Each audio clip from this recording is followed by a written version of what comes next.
respect to its external situation, it is possessed by means of the association of all the advantages of large monarchies. I have thought it proper to quote at length these interesting passages because they contain a luminous abridgment of the principal arguments in favor of the Union, and must effectually remove the false impressions which a misapplication of other parts of the world was calculated to make. They have at the same time an intimate connection with the more immediate design of this paper, which illustrate the tendency of the Union to repress domestic faction and insurrection. A distinction more subtle than accurate has been raised between a confederacy and a consolidation of the states. The essential characteristic of the first is said to be the restriction of its authority to the members in their collective capacities, without reaching to the individuals of whom they are composed. Of internal administration, an exact equality of suffrage between the members has also been insisted upon as a leading feature of a confederate government. These positions are in the main arbitrary. They are supported neither by principle nor precedent. It has indeed happened that governments of this kind have generally operated in the manner which the distinction taken notice of supposes to be inherent in their nature, but there have been in most of them extensive exceptions to the practice, which serve to as far as example will go,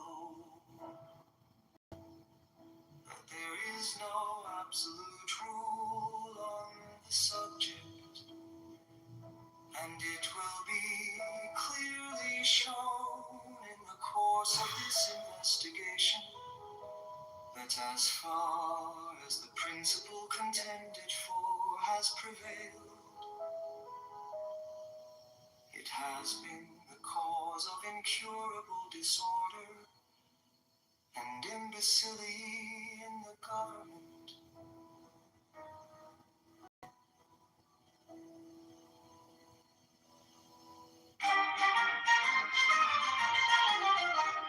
The ratification of the conventions of 9 states shall be sufficient for the establishment of this Constitution between the states, so ratifying the same. The word being interlined between the 7th and 8th lines of the first page, the word being partly written on an erasure in the 15th line of the first page, the words is tried being interlined between the 32nd and 33rd lines of the first page, and the word being interlined between the 43rd and 44th lines of the second page. Test William Jackson, Secretary.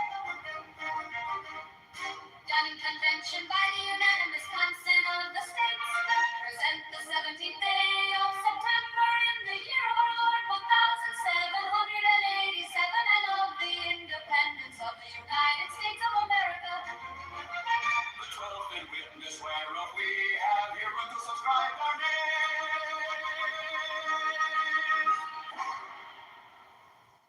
The other point of difference is the greater number of citizens, an extent of territory which may be brought within the compass of republican than of democratic government, and it is this circumstance principally which renders factious combinations less to be dreaded in the former than in the latter.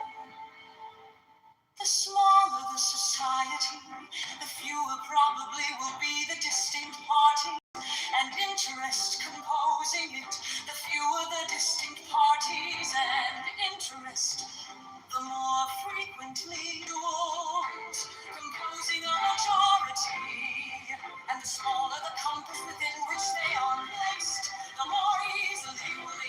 frustrate and execute plans of oppression extends here, and you take in a greater variety of parties and interests.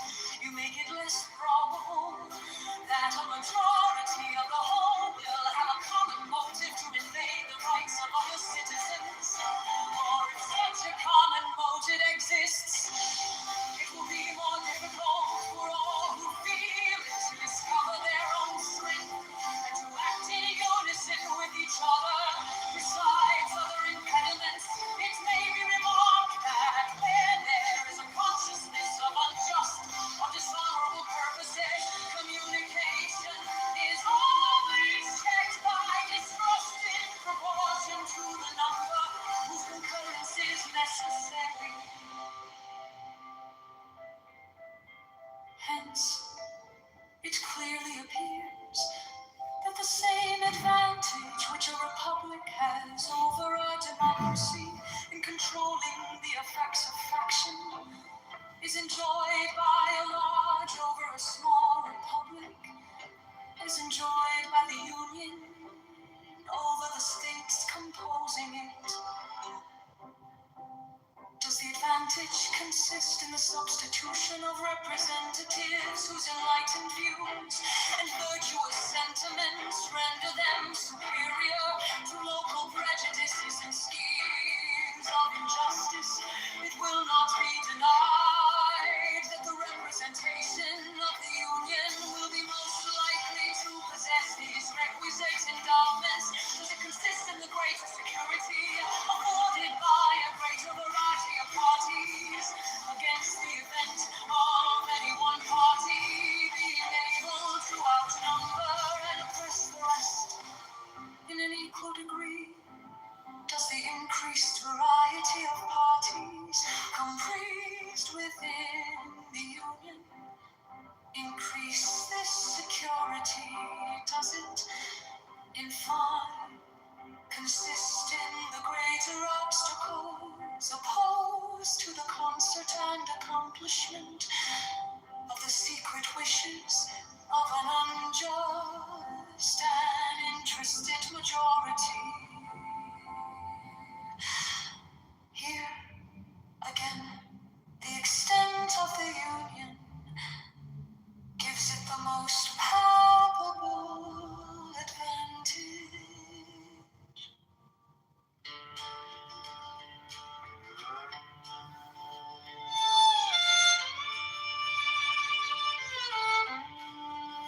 New states may be admitted by the Congress into this union, but no new state shall be formed or erected within the jurisdiction of any other state, nor any state be formed by the junction of two or more states or parts of states, without the consent of the legislatures of the states concerned, as well as of the Congress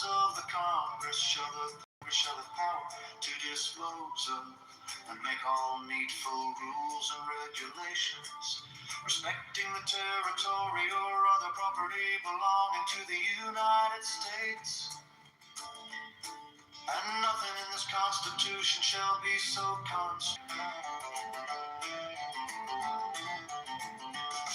The United States shall guarantee to every state in this union a republican form of government to protect each of them against invasion and non-application of the legislature or of the executive. And the legislature cannot be against domestic violence.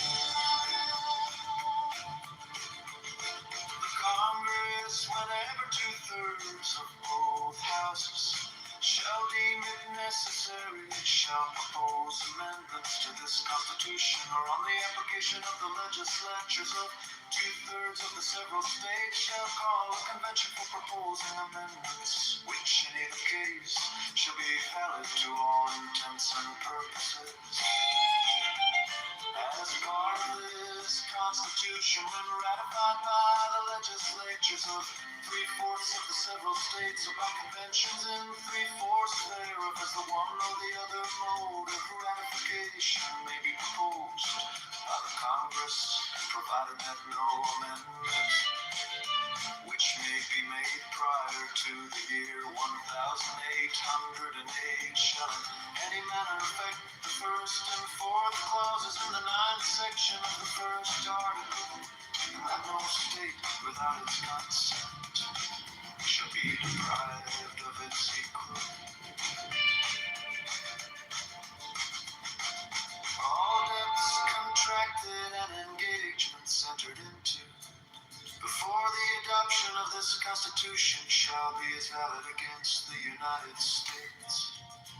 Under this Constitution, as under the Confederation, this Constitution and the laws of the United States, which shall be made in pursuance thereof, and all treaties made or which shall be made under the authority of the United States shall be the supreme law of the land, and the judges in every state shall be bound thereby. Anything in the Constitution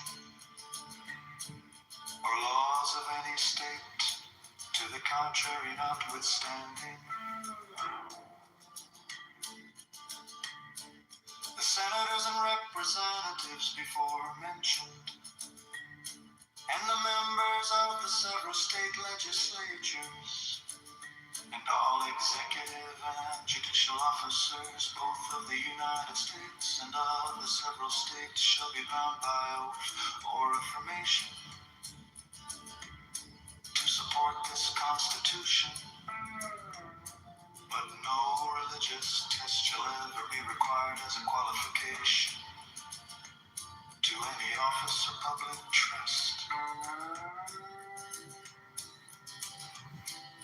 Under the United States.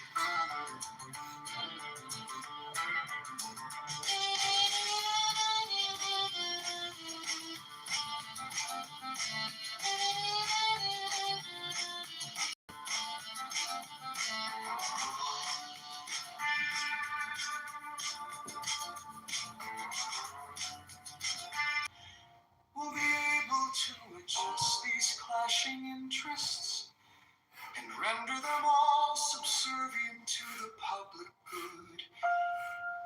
Enlightened statesmen will not always be at the helm, nor in many cases can such an adjustment be made at all without taking into view indirect and remote considerations which will rarely prevail over the immediate interest which one party may find in disregarding the rights of another or the good of the whole.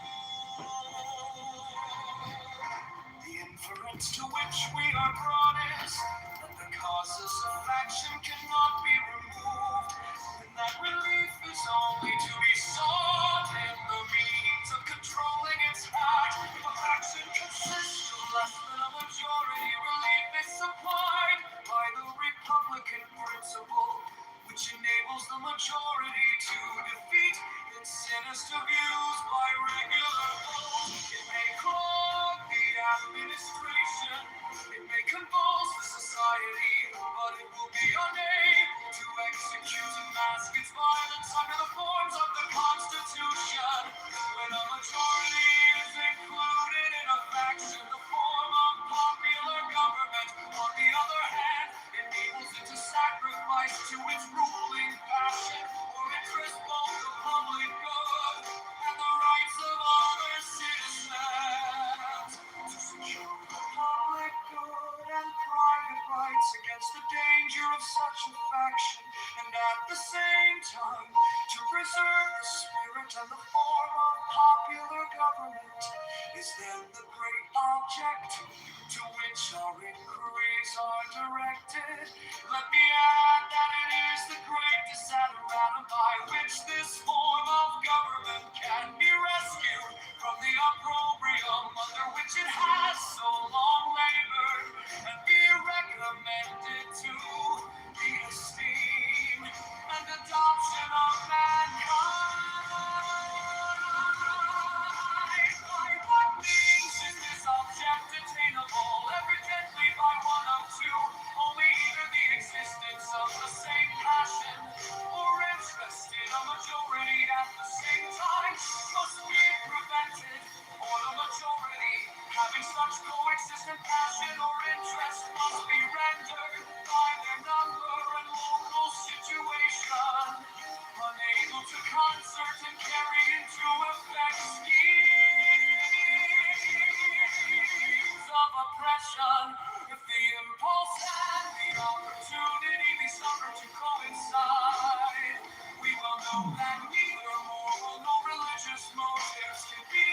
relied on as an adequate control. They are not found to be such on the injustice and violence of individuals who lose their efficacy in proportion to the number combined together. That is, in proportion as their efficacy becomes needful.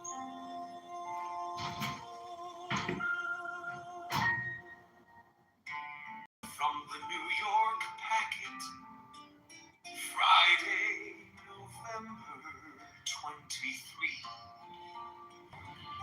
Among the numerous advantages promised by a well-constructed union, none deserves to be more accurately defined than its tendency to break and control the violence of faction. The friend of popular governments never finds himself so much alarmed for their character and fate as when he contemplates their propensity to this dangerous vice. He will not fail, therefore, to set a due value on any plan which, without violating the principles to which he is attached, provides a proper cure for it. The instability, injustice, and confusion introduced into the public councils have, in truth, been the mortal diseases under which popular governments have everywhere perished, as they continue to be the favorite and fruitful topics from which the adversaries to liberty derive their most specious declamations. The valuable improvements made by the American constitutions on the popular models, both ancient and modern, cannot certainly be too much admired, but it would be an unwarrantable partiality to contend that they have as effectually obviated the danger on this side.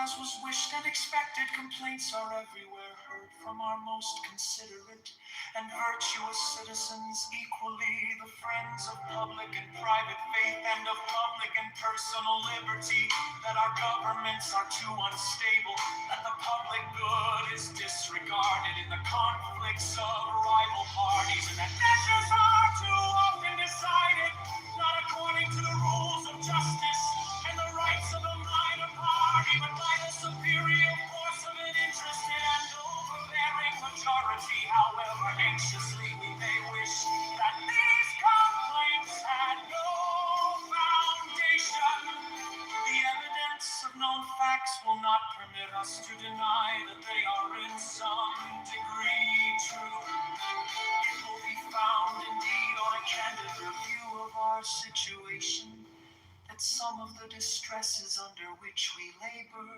have been erroneously charged on the operation of our governments. But it will be found at the same time that other causes will not alone account for many of our heaviest misfortunes, and particularly for that prevailing and increasing distrust of public engagements and alarm for private rights, which are echoed from one end of the continent to the other. These must be chiefly, if not wholly, effects of the unsteadiness and injustice with which a righteous spirit has tainted our public administration.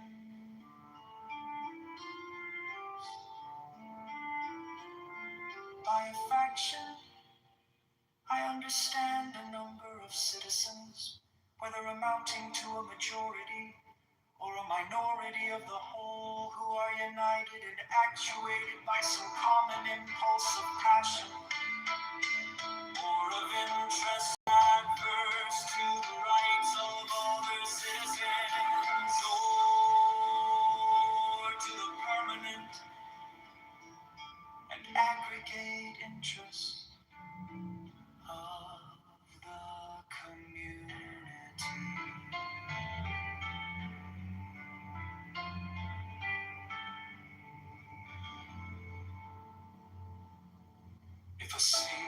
member should attempt to usurp the supreme authority, he could not be supposed to have an equal authority and credit in all the Confederate states.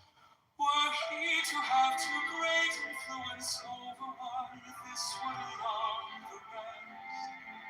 Were he to subdue a part that which would still remain free, might oppose him with forces independent of those which he had usurped, and overpower him before he could be settled in his usurpation.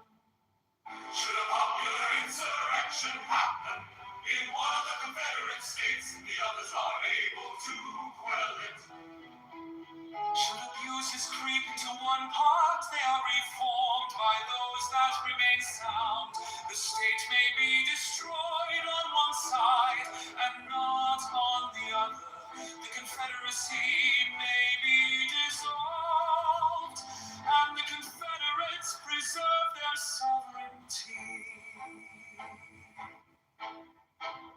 As this government is composed of small republics, it enjoys the internal happiness of each, and with respect to its external situation, it is possessed by means of the association of all the advantages of large monarchies. I have thought it proper to quote at length these interesting passages, because they contain a luminous abridgment of the principal arguments in favor of the Union, and must effectually move the false impressions which a misapplication of other parts of the work was calculated to make. They have at the same time an intimate connection with the more immediate design of this paper, which is to illustrate the tendency of the Union to repress domestic faction and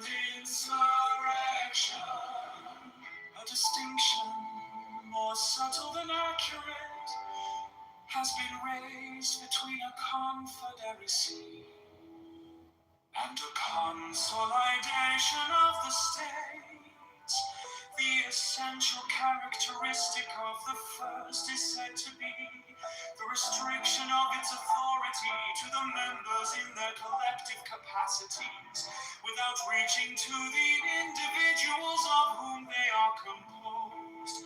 It is contended that the National Council ought to have no concern with any object of internal administration, and exact equality of suffrage between the members has also been insisted upon as a leading feature of a Confederate government.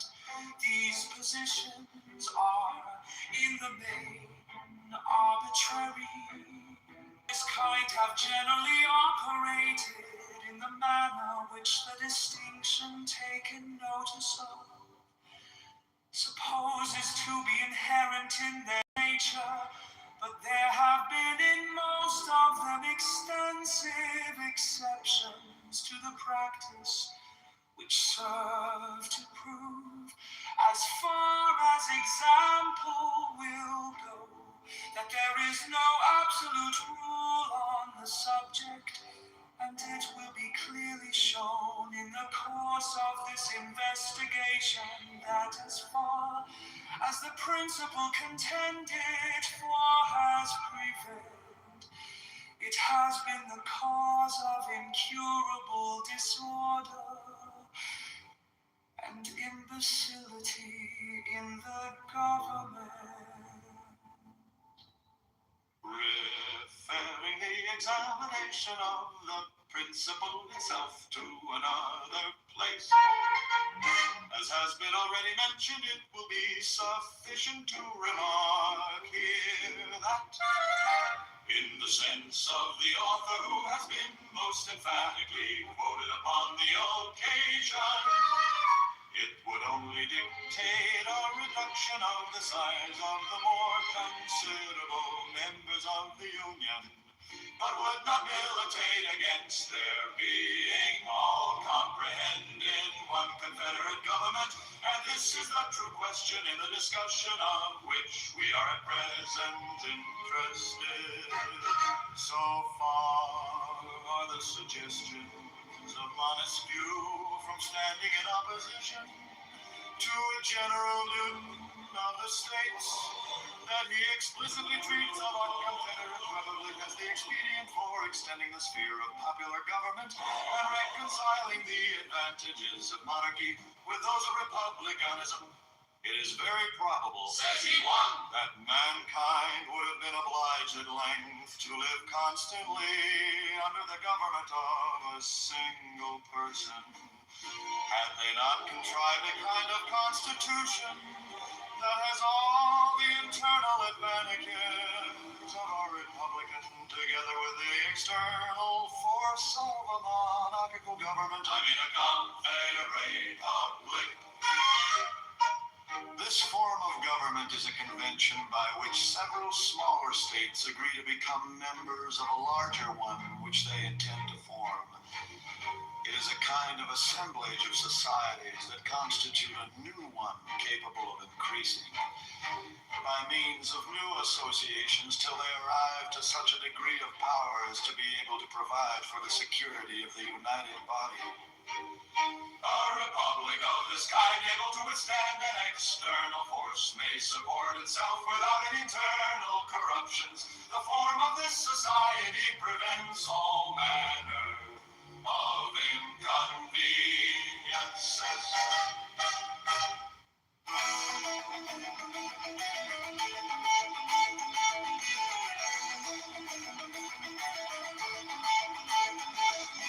The utility of a confederacy as well to suppress faction and to guard the internal tranquility of states, as to increase their external force and security, is in reality not a new idea.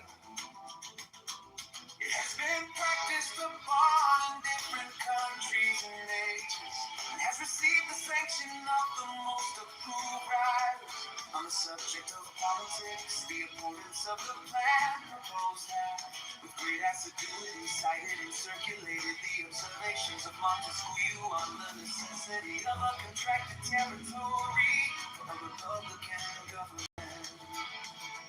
But they seem not to have been apprised of the sentiments of that great man expressed in another part of his work, nor have adverted to the consequences of the principle to which they subscribe with such ready acquiescence.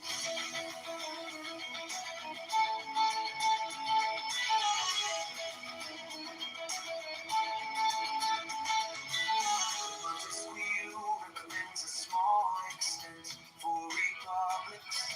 The standards he had in view were of dimensions far short of the limits of almost every one of these states. Not Virginia, Massachusetts, Pennsylvania, New York, North Carolina, nor Georgia can by any means be compared with the models from which he reasoned and to which the terms of his description apply. If we therefore take his ideas on this point as the criterion of truth, we shall be driven to the alternative, either of taking refuge at once in the arms of monarchy, or splitting ourselves into an infinity of little jealous, clashing, tumultuous commonwealths, the wicked nurseries of unceasing discord, and the miserable objects of universal pity or contempt. Some of the writers who have come forward on the other side of the question seem to have been aware of the dilemma, and have even been bold enough to hint at the division of the larger states as a desirable thing. Such an infatuated policy, such a desperate expedient might, by the multiplication of petty offices, answer the views of men who possess not qualifications to extend their influence beyond the narrow circles of personal intrigue. But it could never promote the greatness or happiness of the people of America.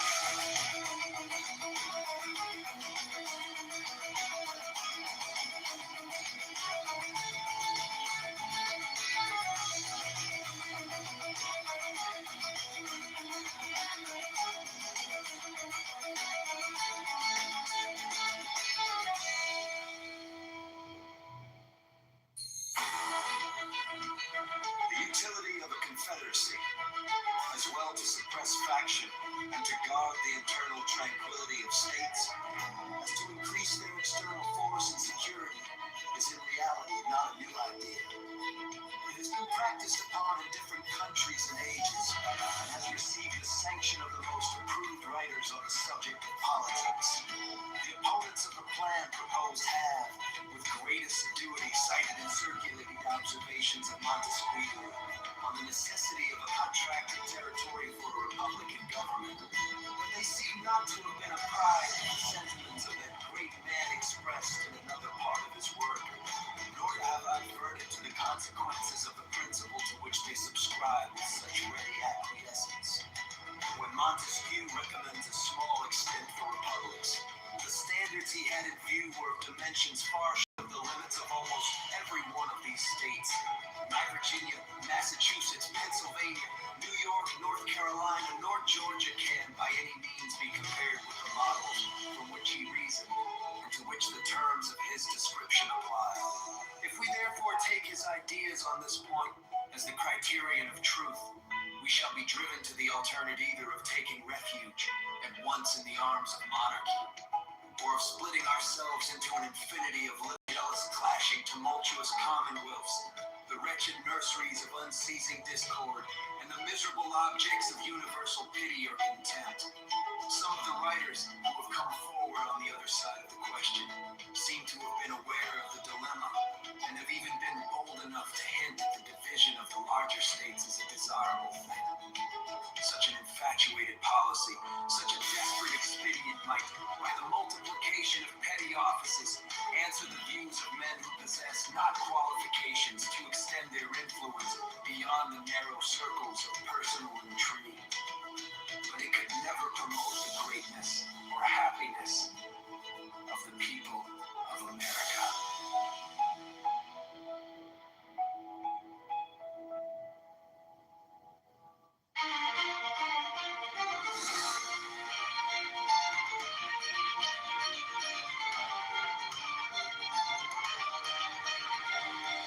To the people of the state of New York, a firm union will be of the utmost moment to the peace and liberty of the states as a barrier against domestic faction and insurrection. It is impossible to read the history of the petty republics of Greece and Italy without feeling sensations of horror and disgust at the distractions with which they were continually agitated, and the rapid succession of revolutions by which they were kept in a state of perpetual vibration between the extremes of tyranny and anarchy. If they exhibit occasional calms, these only serve as short-lived contrast to the furious storms that are to succeed. If now and then intervals of felicity open to view, we behold them with a mixture of regret, arising from the reflection that the pleasing scenes before us are soon to be overwhelmed by the tempestuous waves of sedition and party rage. Momentary rays of glory break forth from the gloom, while they dazzle us with the transient and fleeting brilliancy. They at the same time admonish us to lament that the vices of government should pervert their direction and tarnish the luster of those bright talents and exalted endowments for which the favored soils that produce them have been so justly celebrated. From the disorders that disfigure the annals of those republics, the advocates of despotism have drawn arguments not only against the forms of republican government, but against the very principles of civil liberty. They have decried all free government as inconsistent with the order of society, and have indulged themselves in malicious exultation over its friends and partisans. Happily for mankind, stupendous fabrics reared on the basis of liberty, which flourish for ages, have in a few glorious instances refuted their gloomy sophisms and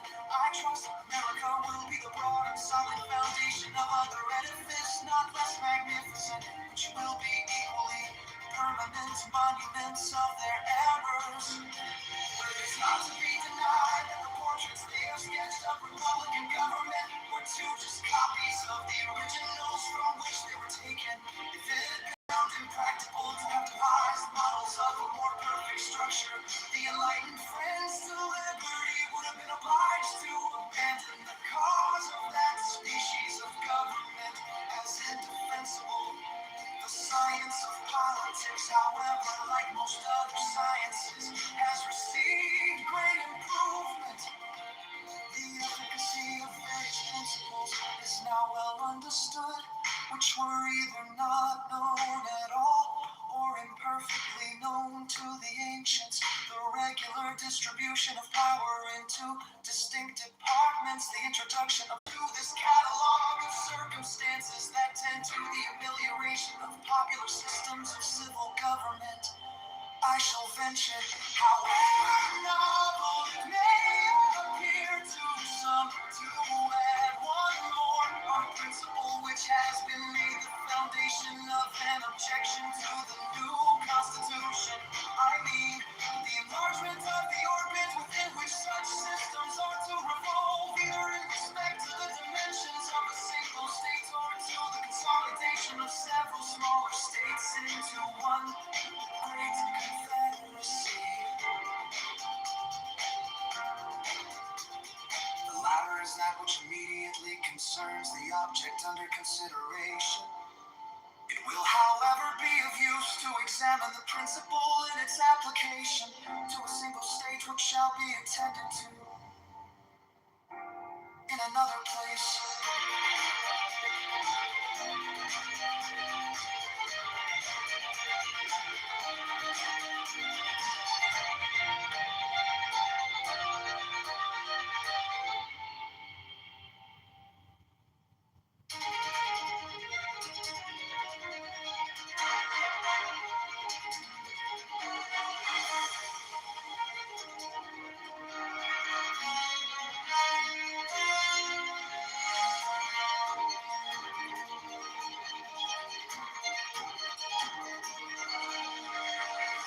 To the people of the state of New York, a firm union will be of the utmost moment to the peace and liberty of the states, as a barrier against domestic faction and insurrection. It is impossible to read the history of the petty republics of Greece and Italy without feeling sensations of horror and disgust at the distractions with which they were continually agitated, and at the rapid succession of revolutions by which they were kept in a state of perpetual vibration between the extremes of tyranny and anarchy. If they exhibit occasional calms, these only serve as short-lived contrast to the furious storms that are to succeed. If now and then intervals of felicity open to view, we behold them with a mixture of regret arising from the reflection of the pleasing scenes before us, or soon to be overwhelmed by the tempestuous waves of sedition and party rage. With momentary rays of glory break forth from the gloom while they dazzle us with a transient and fleeting brilliancy. They at the same time admonish us to lament that the vices of government should pervert the direction and tarnish the luster of those bright talents and exalted endowments for which the favored soils that produced them have been so justly celebrated. From the disorders that disfigure the annals of those republics, the advocates of despotism have drawn arguments, not only against the forms of republican government, but against the very principles of civil liberty. They have decried all free government as inconsistent with solid foundation of other edifices, not less magnificent, which will be equally permanent monuments of their errors. It is not to be denied that the portraits they have sketched of republican government were two just copies of the originals from which they were taken.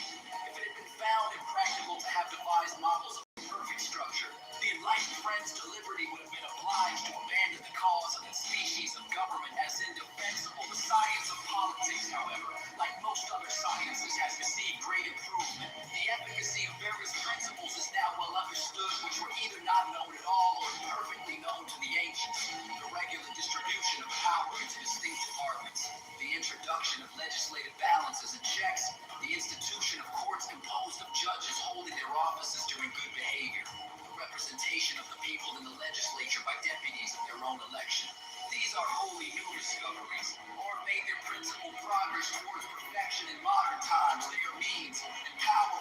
means by which the excellences of Republican government may be retained and its imperfections lessened or avoided, to this catalog of circumstances that tend to the amelioration of popular systems of civil government, I shall venture, however novel it may appear to some, to add one more on a principle which has been made the foundation of an objection to the new Constitution. I mean, the enlargement of the orbit within which such systems are to revolve, either in respect to the dimensions of a single state or the consolidation of several smaller states into one great confederacy. The latter is that which immediately concerns the object under consideration. It will, however, be of use to examine the principle of its application to a single state, which shall be attended to in another place.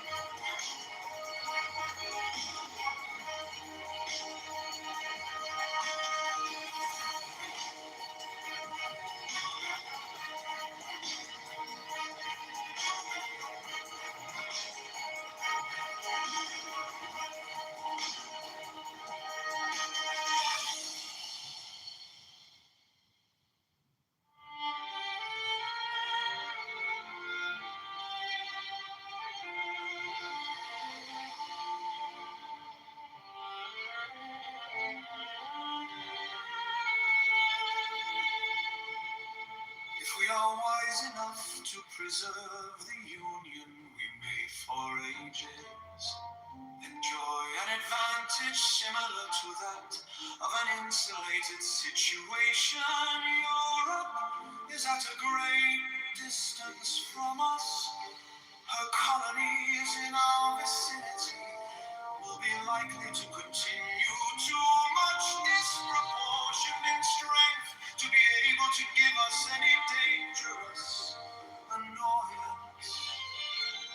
Extensive military establishments cannot, in this position, be necessary to our security. But if we should be disunited, and the integral parts should either remain separated or, which is most probable, should be thrown together into two or three confederacies, we should be, in a short course of time, in the predicament of the continental powers of Europe. Our liberties would be free to the means of defending ourselves against the ambition and jealousy of each other.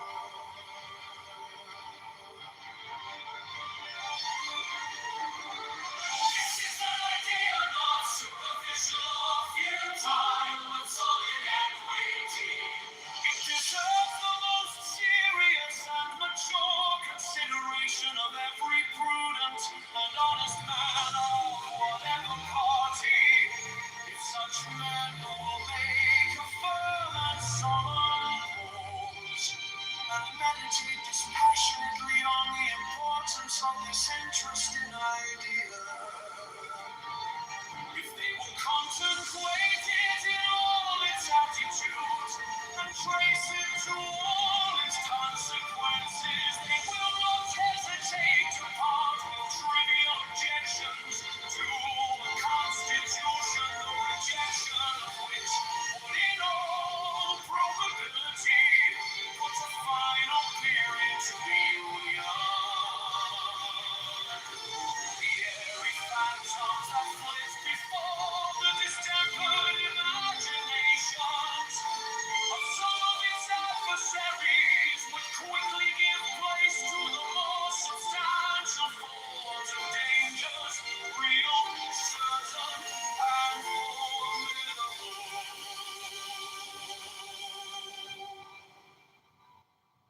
This objection will be fully examined in its proper place, and it will be shown that the only natural precaution which could have been taken on this subject has been taken, and a much better one than is to be found in any constitution that has been heretofore framed in America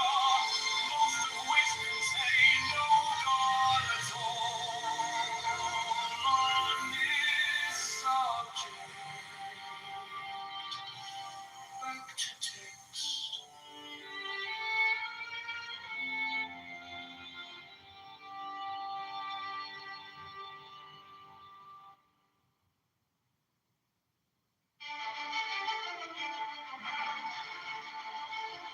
If we are wise enough to preserve the union we made for ages, enjoy an advantage similar to that of an insulated situation. Europe is at a great distance from us. Her colonies in our vicinity will be likely to continue to march disproportioned in strength to be able to give us any dangerous annoyance. Extensive military establishments cannot in this position be necessary to our security. But if we should be disunited and the integral parts should either remain separated or, which is most probable, should be thrown together into two or three confederacies, we should be in a short course of time in the predicaments of the continental powers of Europe. Our liberties would be a prey to the means of defending ourselves against the ambition and jealousy of each other.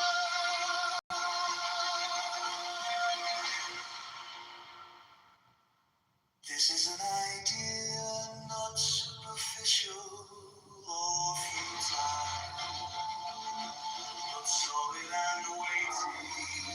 It deserves the most serious and mature consideration of every prudent and honest man of whatever party. If such men will make a firm and solemn pause and meditate dispassionately on the importance of this interesting idea, if they will contemplate it in all its attitude and trace it to all its consequences, they will not hesitate to part with trivial objections to a constitution, the rejection of which would in all probability put a final period to the union. The airy phantoms that flit before the distempered imaginations of some of its adversaries would quickly give place to the more substantial forms of dangerous real, certain and formidable.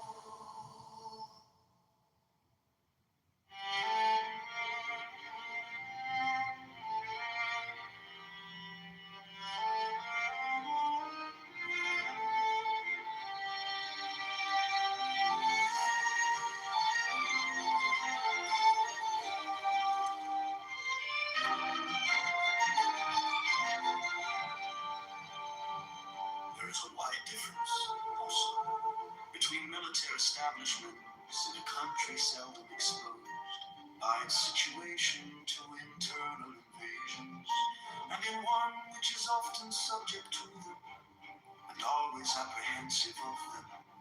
The rulers of the former can have a good pretext, if they are even so inclined, to keep on foot armies so numerous as must of necessity be maintained in the latter, these armies being, in the first case, rarely if at all called, and particularly for interior defense, the people are in no danger of being broken to military subordination. The laws are not accustomed to relaxations in favor of military exigencies. The civil state remains in full vigor, neither corrupted nor confounded with the principles or propensities of the other state. The smallness of the army renders the natural strength of the community an overmatch for it, and the citizens not habituated to look up to the military power for protection or to submit to its oppressions, neither love nor fear the soldiery. They view them with a spirit of jealous acquiescence in a necessary evil, and stand ready to resist the power which they suppose may be action, or an occasional mob or insurrection, but it will be unable to enforce encroachments against the united efforts of the great body of people.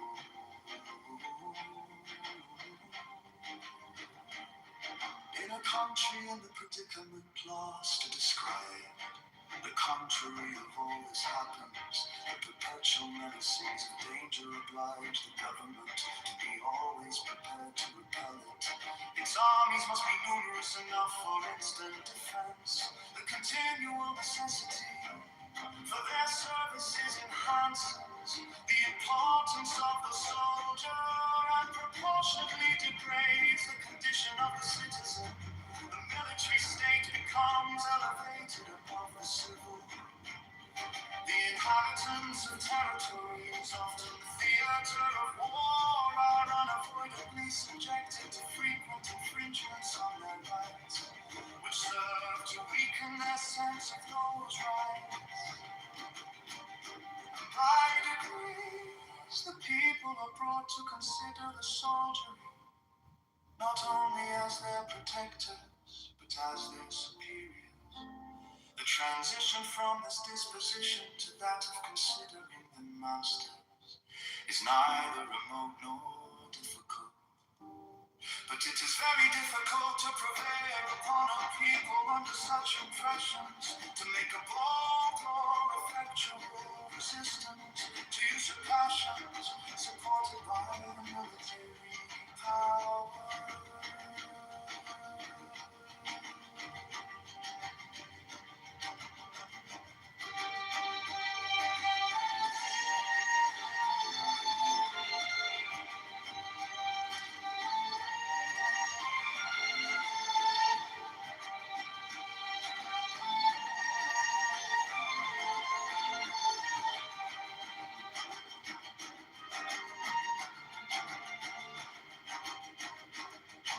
The kingdom of Great Britain falls within the first description. An insular situation and a powerful marine, guarding it in a great measure against the possibility of foreign invasion, supersede the necessity of a numerous army within the kingdom. A sufficient force to make head against a sudden descent, till the militia could have time to rally and embody, is all that has been deemed requisite. No motive of national policy has demanded, nor would public opinion have tolerated, a larger number of troops upon its domestic establishment.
Necessity be maintained in the latter.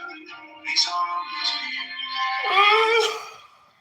the entire black demographic. I mean, you could give us 100 videos of 100 people saying the same thing. It doesn't mean that that's, a representation of the entire black community. I mean, you obviously like thinking about how many people there are. I mean, and that, it's just weird that you would say that, because your entire point was brought up on what you're seeing on X and these videos of these women saying that they're entitled to go and steal and that nobody should say anything, but then at the same time you will say that it's not entirely.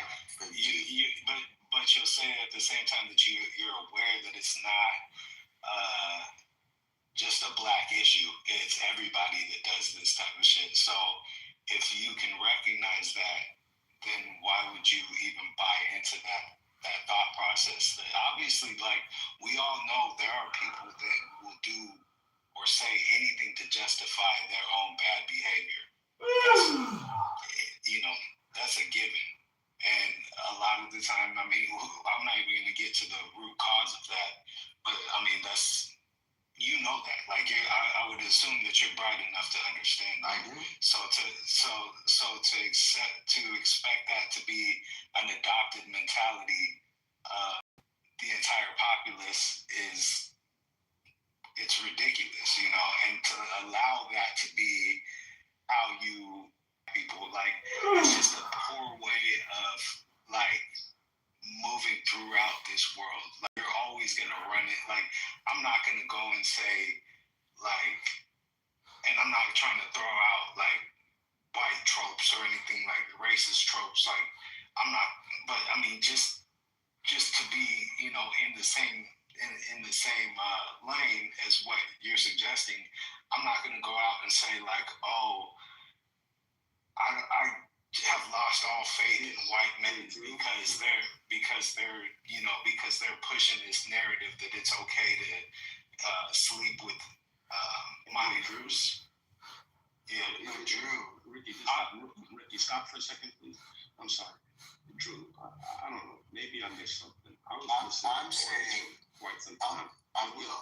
Ricky, can you hear me? Yeah, let him go real quick. I'm gonna go on mute right after this, Anthony. The reason I'm saying it because I do understand that exact same thing. I do understand that, and I do understand that there are poor white communities and just piece of shit white communities that do the exact same thing. But you keep going out in the matrix, bro. You keep going in the matrix. In the matrix, bro. There's only one group of people who have been saying that it's okay, and that's over now. It's been black women, particularly, and some black men. And the white pieces of shit have been doing the same thing, but they haven't been. Hey, Drew. I've been listening for a while in the audience, right? And what I thought I heard him say was that he was sick of white people, and he also said he was also sick of black people. And I think he was talking about. I think he was talking about Europeans. He said Europeans. I don't think that he was talking about white people. Europeans pretending to be white. Yeah. Yeah. So, Drew, as it relates to, like, all right, listen, I don't agree with the sentiments. I'm not here to, agree or disagree or whatever, right? All I'm saying is that given the context, it was just odd how, like, a portion of it got latched onto and not really considering the whole thing that got said. That's, I mean, in terms of, like, us not bringing up the portion of him talking about Europeans pretending to be white, I wouldn't speak on that because I don't know anything about it.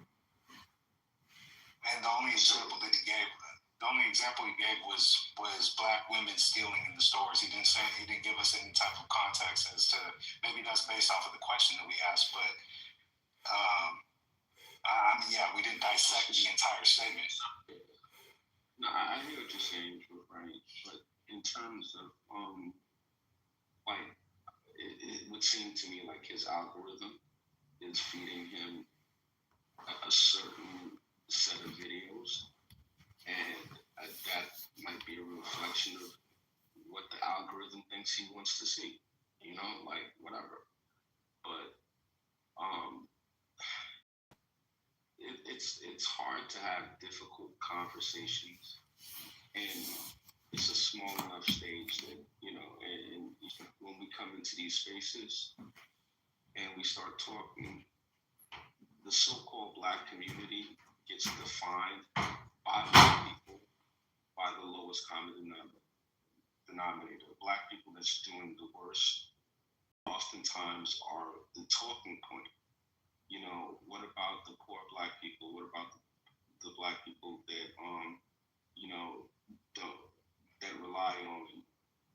assistants? What about, the black people that, don't read at grade level? These tend to be, talking points. I've even seen, black people in majority white spaces, bring up these talking points. How, black people are being failed by the educational system, and then if the question gets raised, if Johnny can't read, whose fault is it? Is it his parents' fault or is it the educational system? And we'll have a long debate about that. I don't see any room to debate about that. I don't see any room to have these conversations. But then then it's like, well, why are we so focused on, a certain segment of black people? The reason why this segment of black people gets focused on is because that's where a lot of black people, that's their main talking point. So it would make sense for it to be focused on if we want to have a difficult, honest conversation. If we want to pretend like that's not the case, then you can keep on pretending. That's cool too. Wait a minute, hold up. It's not a case enough to have a discussion about. Because at the end of the day, if Ricky wants to be disappointed at black women for what he's saying on his Twitter, then that's a him problem. And now he's trying to make it everybody else's problem. I'm past Ricky. I'm talking about just in general. Well, I've never seen this before. I've never heard of this stuff before. So I'm in a completely different planet than obviously you and Ricky. Because you're saying to act as if this isn't happening. What I'm saying, but I want to be clear because I'm talking, and then you're interrupting me. I'm telling you that I have never heard of whatever crusade you're saying that these black women have gone on. I've never heard this before. It has never crossed my algorithm. It has never crossed my news station. As if this is a popular movement. Huh? As if this is a popular movement. You stop talking. I thought you stopped talking. First lady. So first lady, Drew, real quick. I just want to engage first lady real quick. It's possible. I just want to make sure. You heard what I said. I said what I said. I swear on my father's dead grave. I've never, never, ever heard this story in my life of 87 years of living. I've never heard it. Why you keep saying that? And what? You're 87 years old. Because that's my age on Clubhouse, and I'm sticking to it. Okay, yeah. So, okay, cool. So, all good, Drew, you got it. Yeah. Just real quick. I mean, I get it, but it's like, I don't understand. Yeah, I'm sure there are plenty of people that talk about it. Plenty of people use this as a talking point. I've heard it. Those are typically the people that are quick to get ousted as a coon when they're speaking down upon your own people. But I mean, it's not necessarily like a justification for that. Like, the thing is I think that we're all aware. Okay, well, Drew, are you talking about the black women still in no, makeup? I'm saying that What are you talking about? he was talking about people. I am talking about that being the talking point, and that being or this type of behavior being a talking point. People at the lowest the lowest denominator being a talking point for all sorts of people, whether it's black or white, and especially in these types of spaces when it comes to these debates about the black community. That's typically who is pinpointed, as the topic of conversation.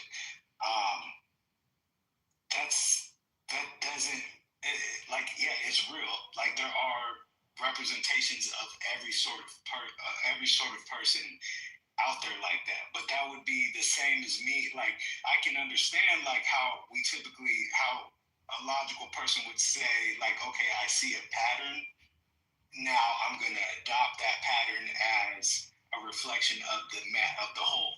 right?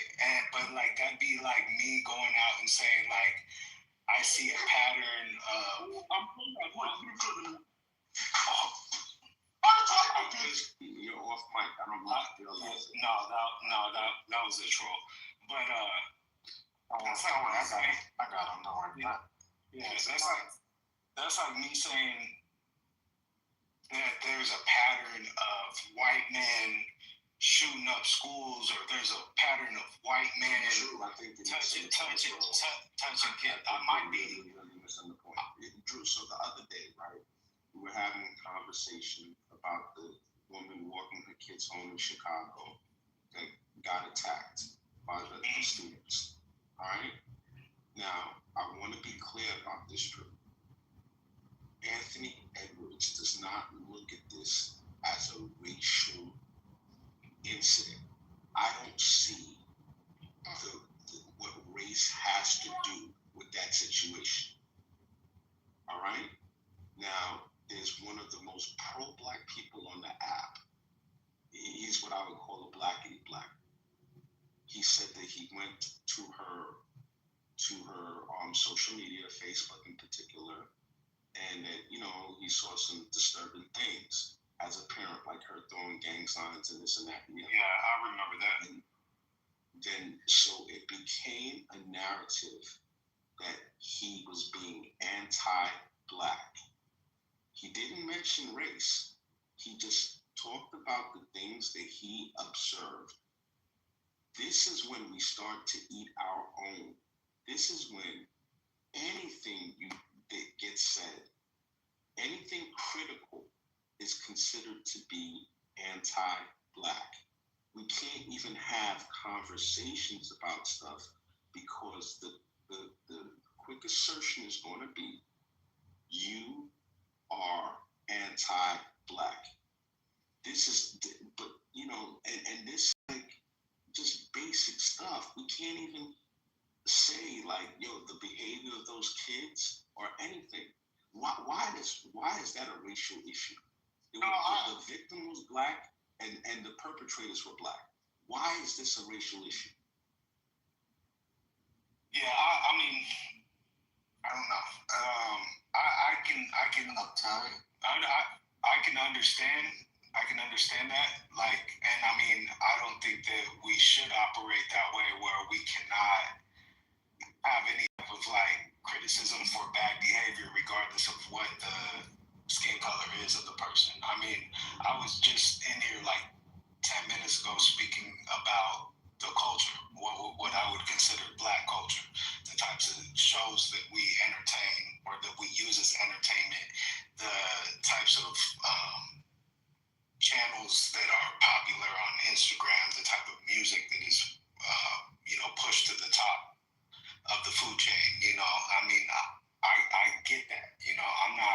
I'm not one that's like obtuse in that scenario where I can't see any type of issue within, the black community, but I just don't like, I think, well, hold on real quick, Ricky, because that's why this conversation, that's just real quick, like that's why your question at the beginning is based on your assertion that you're disappointed in black people, saying the entire black community based off of the behavior of a few individuals that you've seen, regardless of whether you've seen 100 videos of people doing this. You've already acknowledged that that this is not a reflection of every person in the community. So how is it that we can't separate the two? Like, how does that become your like what determines your perspective of the black community? That's the part that just didn't make any sense. Now, I'm not saying that you shouldn't feel any type of way about seeing those type of videos. I'm just saying that it doesn't make sense, or it doesn't seem like genuine that would be the reason for you to have that outlook on the black community. Drew, to be honest with you, I kind of want to get away from that aspect of the conversation. If you don't mind, Anthony, I would just like to end it right quick. I would like to see what the difference is. I would just like to say that I know personally, because I live with these people, I know that there is not much of a difference in the behavior of poor black people and poor white people. There really isn't. I spent 20 years with both peoples. What I would say the difference is the rationalization of these pathetic piece of shit white people who are garbage human beings.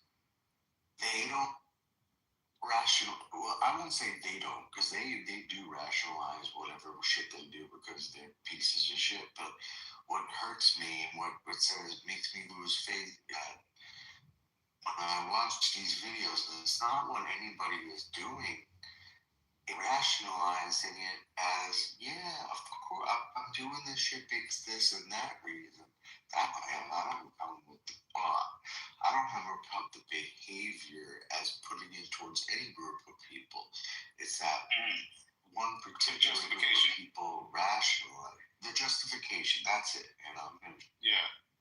Yeah, no, and I mean, I get that. Like, I mean, but that is still, like, it goes back to the main point where that shouldn't be how you form your opinion or your outlook of the entire black community. I think that's the part that really caught everybody off guard, you know?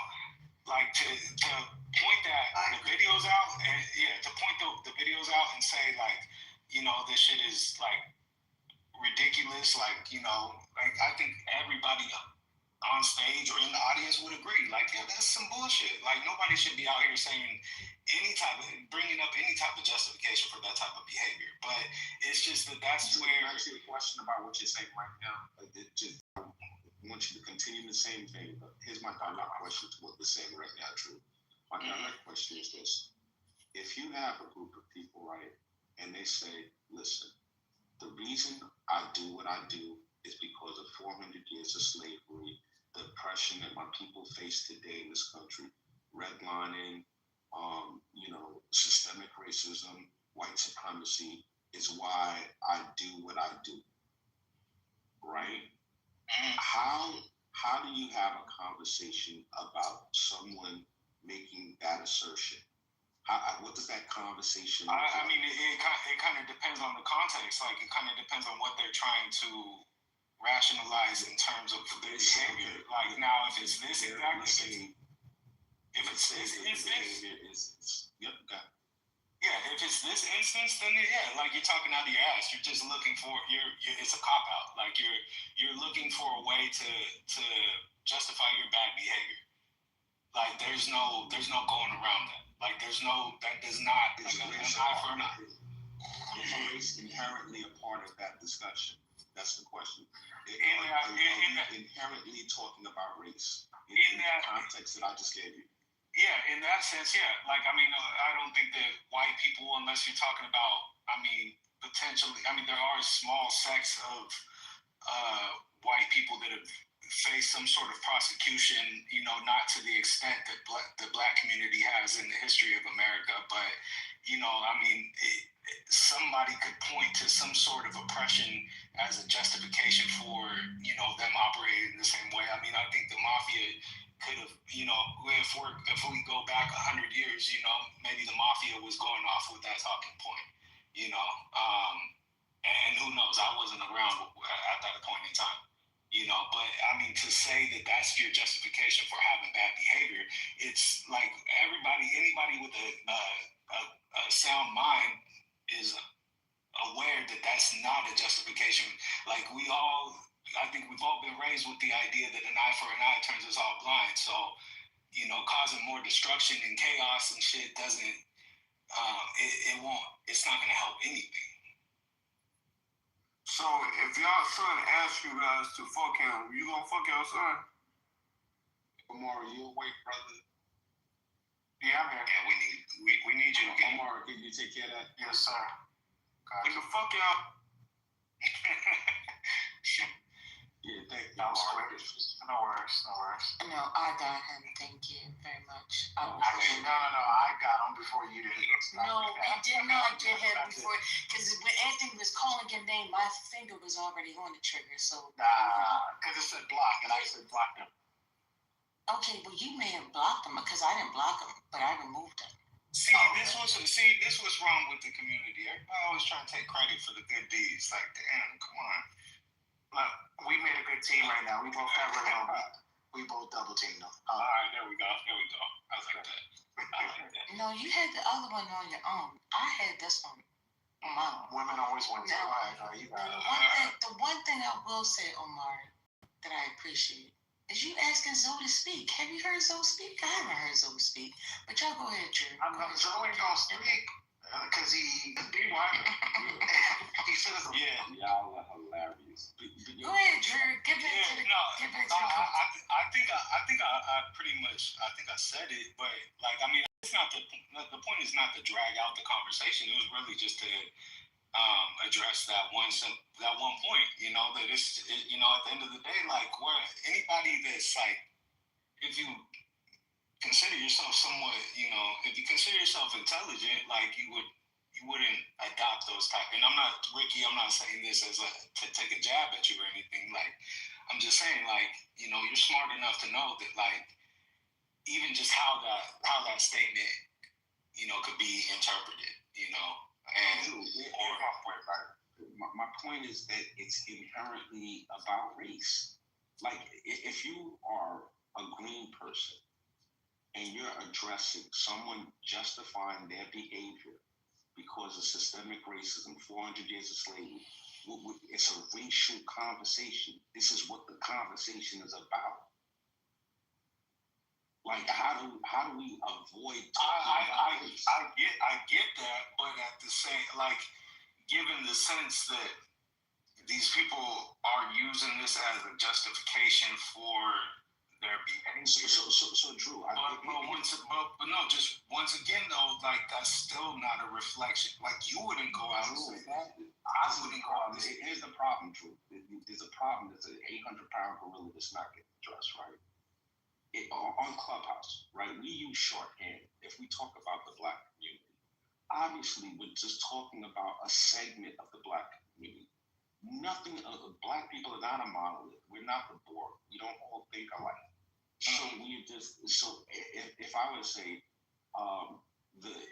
sexy red represents the Black community, that could be a controversial statement to some, and to others, they it's a given. You know what I'm saying? Like it's just, but nobody's gonna say that sexy red represents every single Black person. That's like so. If we're talking about racially charged topics that just inherently have to do with race specifically, and we talk about the Black community, I think we might need to let that go. We might need to let what go? Blanket statements, broad generalizations. Like we should be allowable. We should be accepting of broad generalizations in conversations that have to do with general issues that relate. Like, I don't know how, I guess, unless you want to say, we have to put qualifiers with every statement. So some Black people feel this way. Some people in the Black community feel this way. There's a segment of the Black community that feels this way. If that's going to make the conversation more productive for you, all right, cool, I get it. But I don't think most people talk like that. I think people talk in broad generalizations. Yeah, but I mean, I think that when it comes to, especially like, given that we all like operate in this world on Clubhouse and we know how these conversations go left quick, it's important to, or I've lost faith in certain Black people. Like it wouldn't have been taken the same way as him saying, I've lost faith in Black people. Right? And I think that he can understand. I mean, at least it sounded like that was, something that he agreed upon, What was the first question you asked him when he made that statement? You asked him a specific question. What was that question? I think I asked him how that was a reflection of the entire Black community. You asked him if he felt that was a reflection of the entire black community. He said, no, not at all. That's literally the change. So, you clarify. You asked a clarifying question.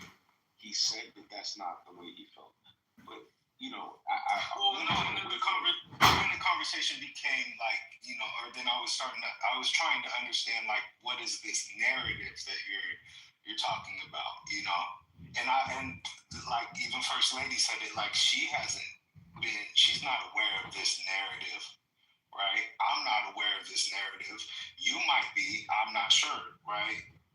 But so it might be a narrative in a conversation, but is it a narrative of the entire race? Like, is it a narrative of the state of the black community? No. So nor should it be. Are you aware of, I think they call them the Hodge twins, these two light-skinned twin brothers? Oh, yeah, they'd be the first ones to jump on a conversation like this. Those are my boys, but I've been second. Please, Amari, please don't say shit like that. Come on, bro. Yeah, they were cool, so they used to, so go ahead, y'all finish your conversation out, but I do the Hodge twin work. Yeah, so the Hodge twins, right? They got a video. I was on the airplane and I downloaded it, so I was watching it, and they were commenting on a Nick Fuentes video. Now, like Nick is out there. Nick is a wild boy. And I want to be clear. I don't have no problem listening racist people because I want to know what we. Yeah, I might be in and out the mix. Yeah. Well, go ahead. I'm getting the right part, but yeah. So what I'm saying is that they were commenting on the Nick Fuentes video. So Nick Fuentes, he was talking about racism in the video, and what he said is racist. This is his words. He said that it's racist when white people try to avoid interacting with black people, but they are justified in doing that because they know the potential outcomes. They're aware of like how violent things can turn. And then he started quoting statistics that 13% of the population is responsible for over 50% of the violent crimes. Now, this is what he's saying. And if we were to try to have a conversation about it could go very, first and foremost, just having the conversation, people are going to call people all types of coons and this and that and the other. Just even having the conversation. Then it's going to be a conversation about the statistics themselves. Whether the statistics are accurate or not. And then it's going to devolve into systemic racism, white supremacy, and the stuff that you said was ridiculous. The stuff that you said was ridiculous, dude. That's where the conversation. I've watched this conversation evolve a million times on Clubhouse stages, a million times, and it's like it's just hard to have honest conversations and make them productive and reach a better understanding. I get you. I'm with you on that because, like, I do feel like people are overly sensitive or easily offended by everything. And even, I get it. Like, sometimes some offensive shit can be said. I could have taken offense to what Ricky had said initially. I guess in a sense, somewhat I did, right? Which is why I asked the questions, right? But there's nothing wrong with having the conversation, right? But that's where, if we're able to keep our emotions in check, and just have an honest conversation where we're allowed to find a little bit more clarity in the situation, then that's where we allow that space to happen or to be created, right? I don't think that it's it's an issue. And honestly, I do think that those types of things those conversations do need to be had. I mean, Charlie Kirk is a prime example of, I mean, we have those conversations on a regular basis, right? Without them being, I mean, it's kind of hard to say whether or not they're emotionally charged or not, right? But it is important because at the same time, we are aware that this is typically how prejudice works. Prejudice is typically formed based off of somebody taking an anecdotal experience and using that as a generalization for the entire community, whether that's black or white, or like that's me saying, like that could be like me saying every white person is racist. And if they say anything that is offensive or borderline offensive, and if I don't have the clarity, or if I don't have the understanding of what they're actually trying to say, then they're inherently a racist, right?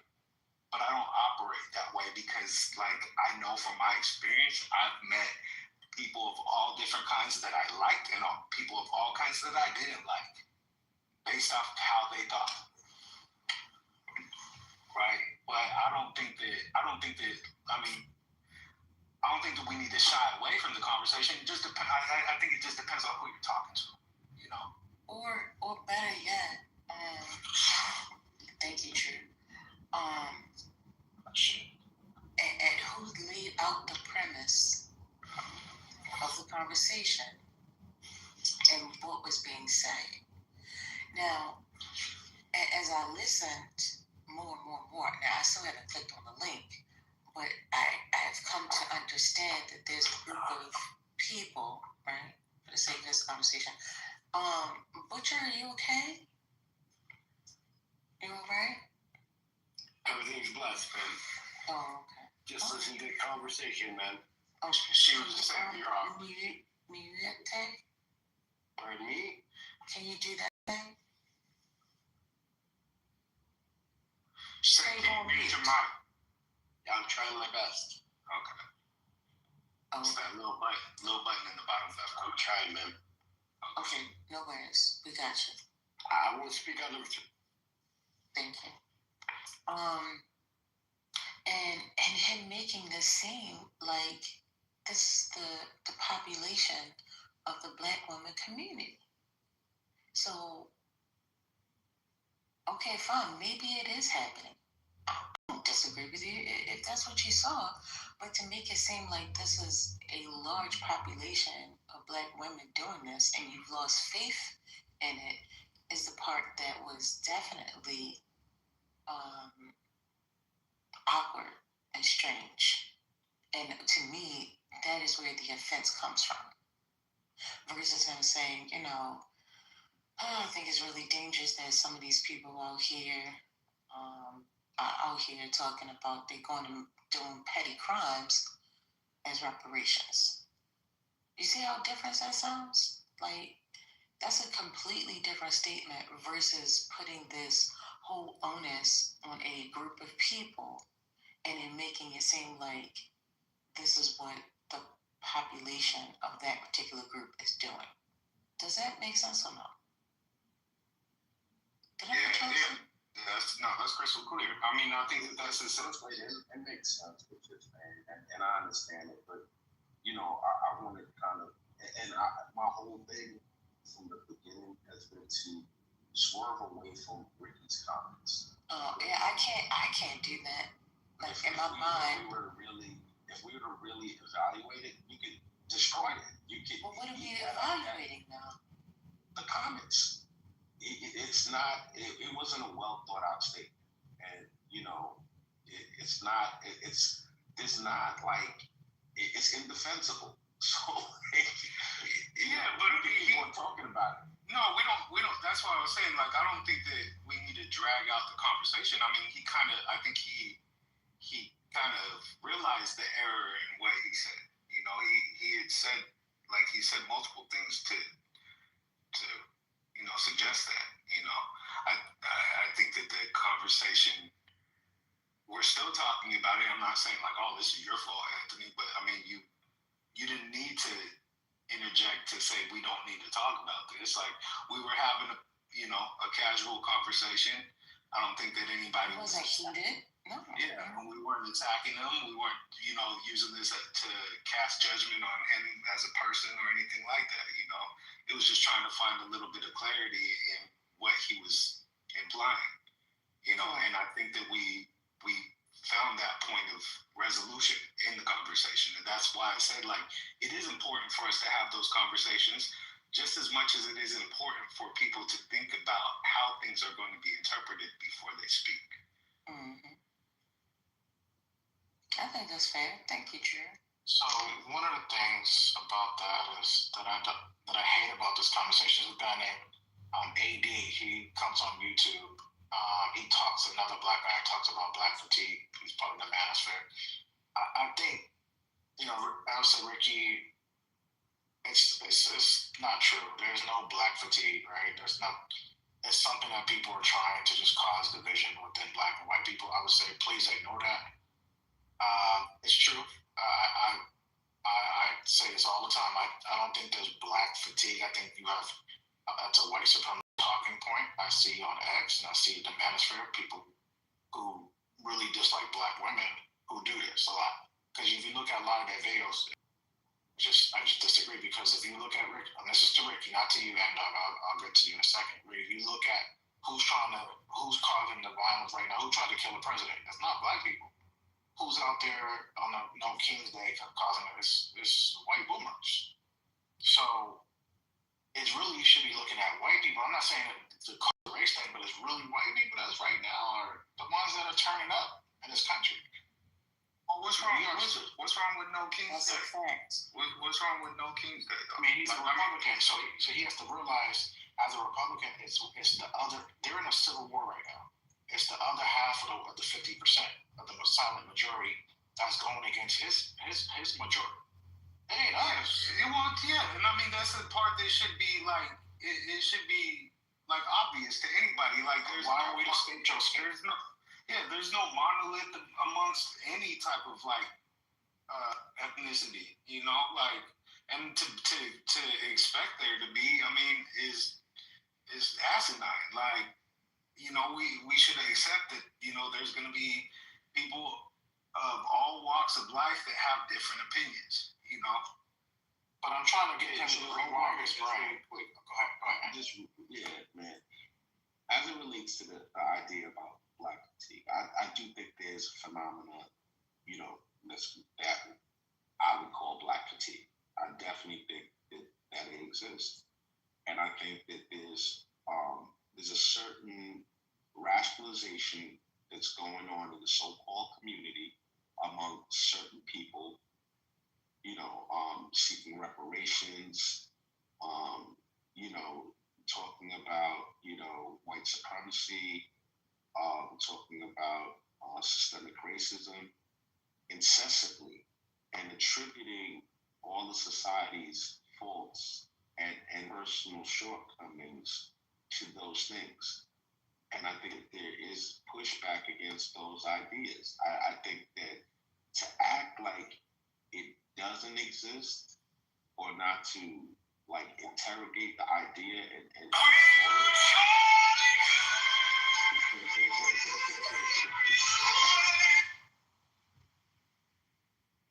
yeah. This is the only reason why I'm not just to shoot. Now you got it. You got them that time. I was ready to go. I had them on deck, ready to go. So that's why we go. But yeah, so as it relates to that, I'm not going to deny the existence of black fatigue, honestly. So Anthony, Francis, you said that 13% of the population committed 50% of the homicides. Do you know that that's like a white supremacist trope? Do you know that? So Francis, what I was doing was I was relaying a video that I saw. This wasn't a statistic that I gave. I was just saying the talking point that Nick Fuentes gave in the video. If you want to disabuse me of that notion and you want to say, well, the correct stats are X, Y, and Z, I'm happy to hear it, Francis, but I'm not. This wasn't Anthony Edwards' idea. It's the Hodge twins video. I'm happy to post it in the chat. It's a YouTube video. You don't believe that though, right? I've never done research into it, so I can't say if I believe it or if I don't believe it. But I'm happy to hear you repeat that again in front of someone else or something like that, right? Okay, so I would repeat it again if I'm saying Nick Fuentes said X, Y, and Z. I would certainly repeat it again. Okay.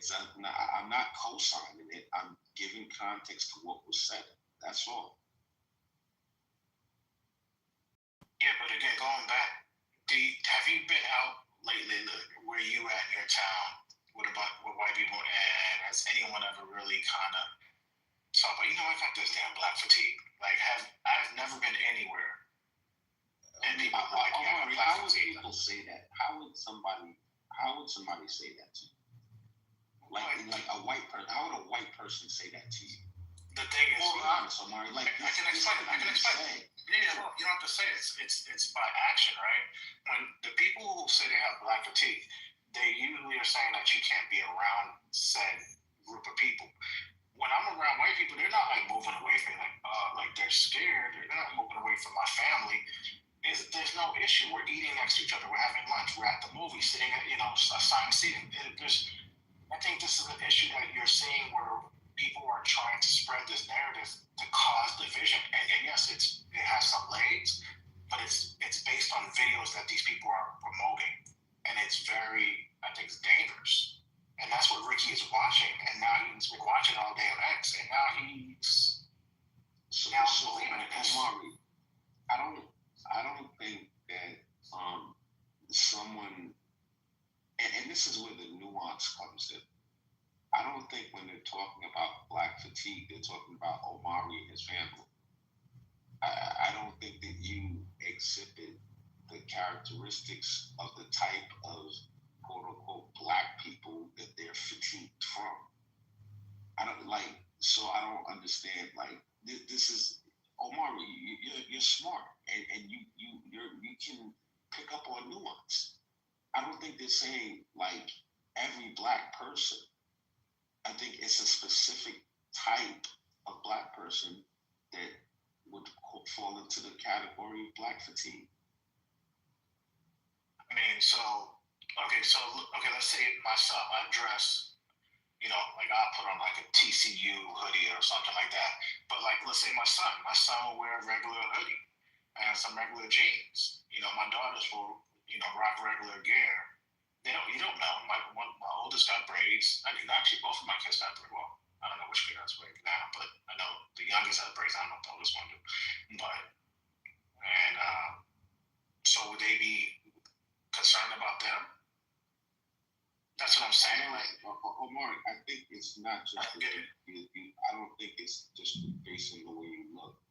I think that when you look at the videos that are talking about black fatigue, there's a certain type of behavior that's being exhibited in those videos. For a minute, there was a bunch of videos about Carnival cruise lines. It was a bunch of videos. And in some of those videos, you had black people talking about, some black people were talking about Carnival is now racist because they instituted certain policies about Bluetooth speakers and line dancing and, just different things. And there were certain people that were saying that were racist because of that. And then you had other people who also happened to be black that were saying it's high time that they change some of that stuff because the environment is becoming more and more hood on the Carnival cruise lines. And they had a difference of opinion. So it's like, it's not just every single black person.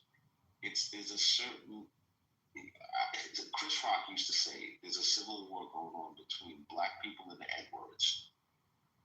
That was like. Yeah, but sorry, I should have waited before I knew I was yawning.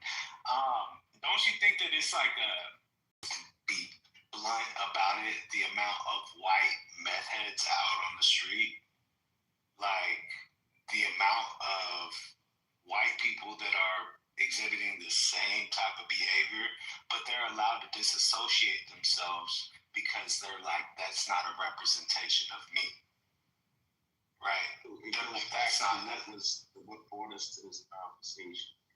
It goes back to, if you saw, right, a white meth head say, the reason I'm using meth is because of black supremacy and black systemic racism has made me depressed, and this is my means of escape to get away from the world at large. So this is what's making me use meth.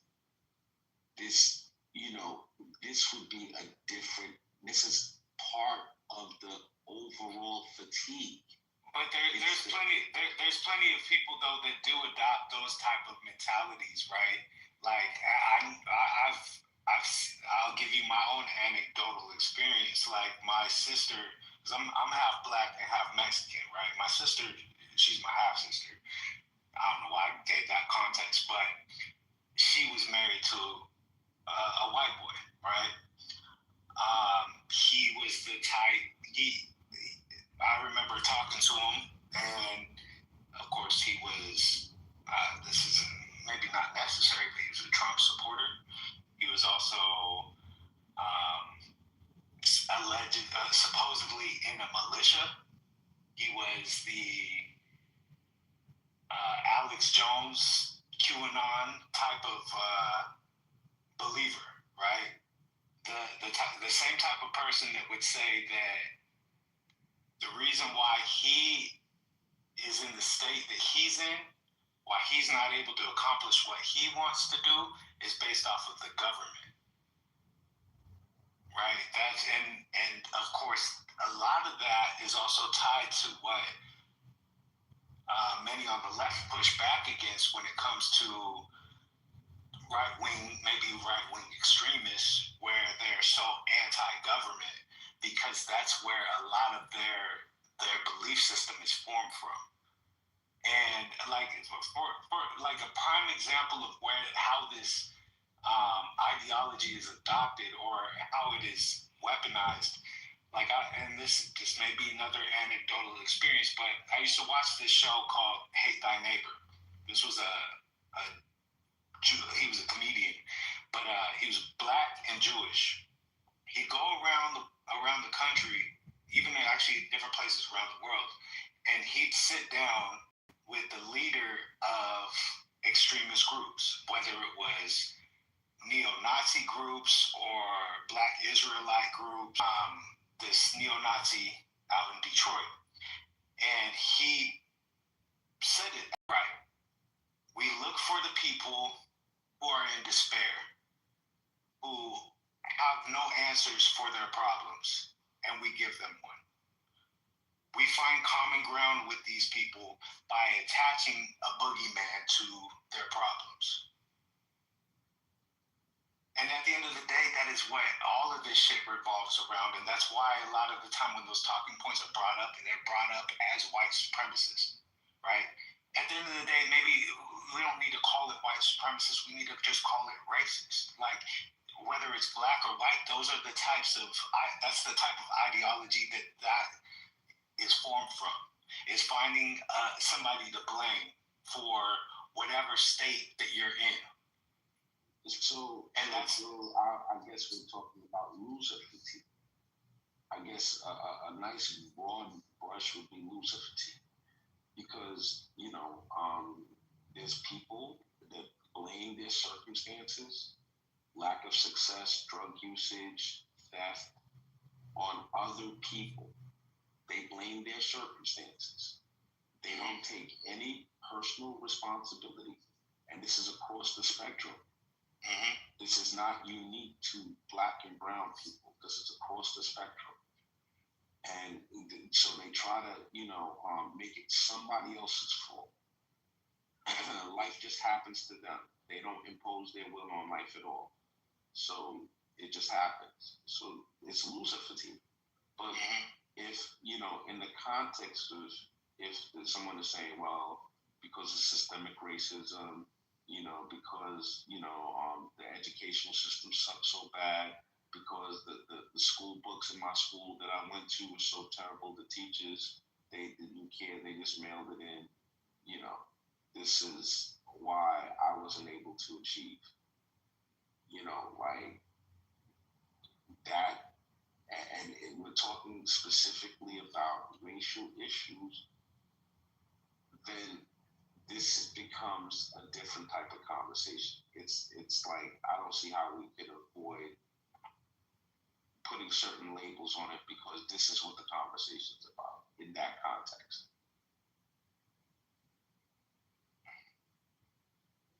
Yeah, I mean,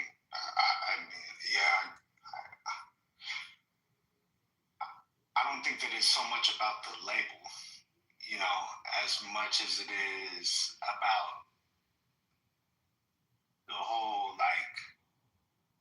Hey, Drew, I just want to address something really quick, because I believe I haven't read through the comments, but I believe that there's some controversies to what Black fatigue is.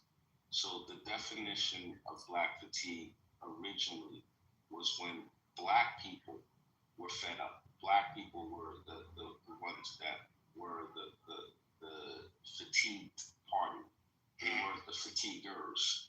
Yeah. In this current 2025 context, Black fatigue is being used to denigrate Black people as a negative on Black people.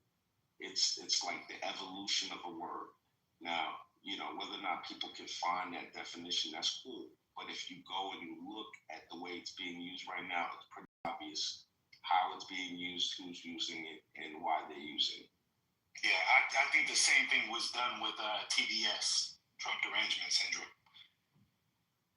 But at the same time, like, I never looked it up in Webster's or anything like that. So, that was just my own interpretation of how things went.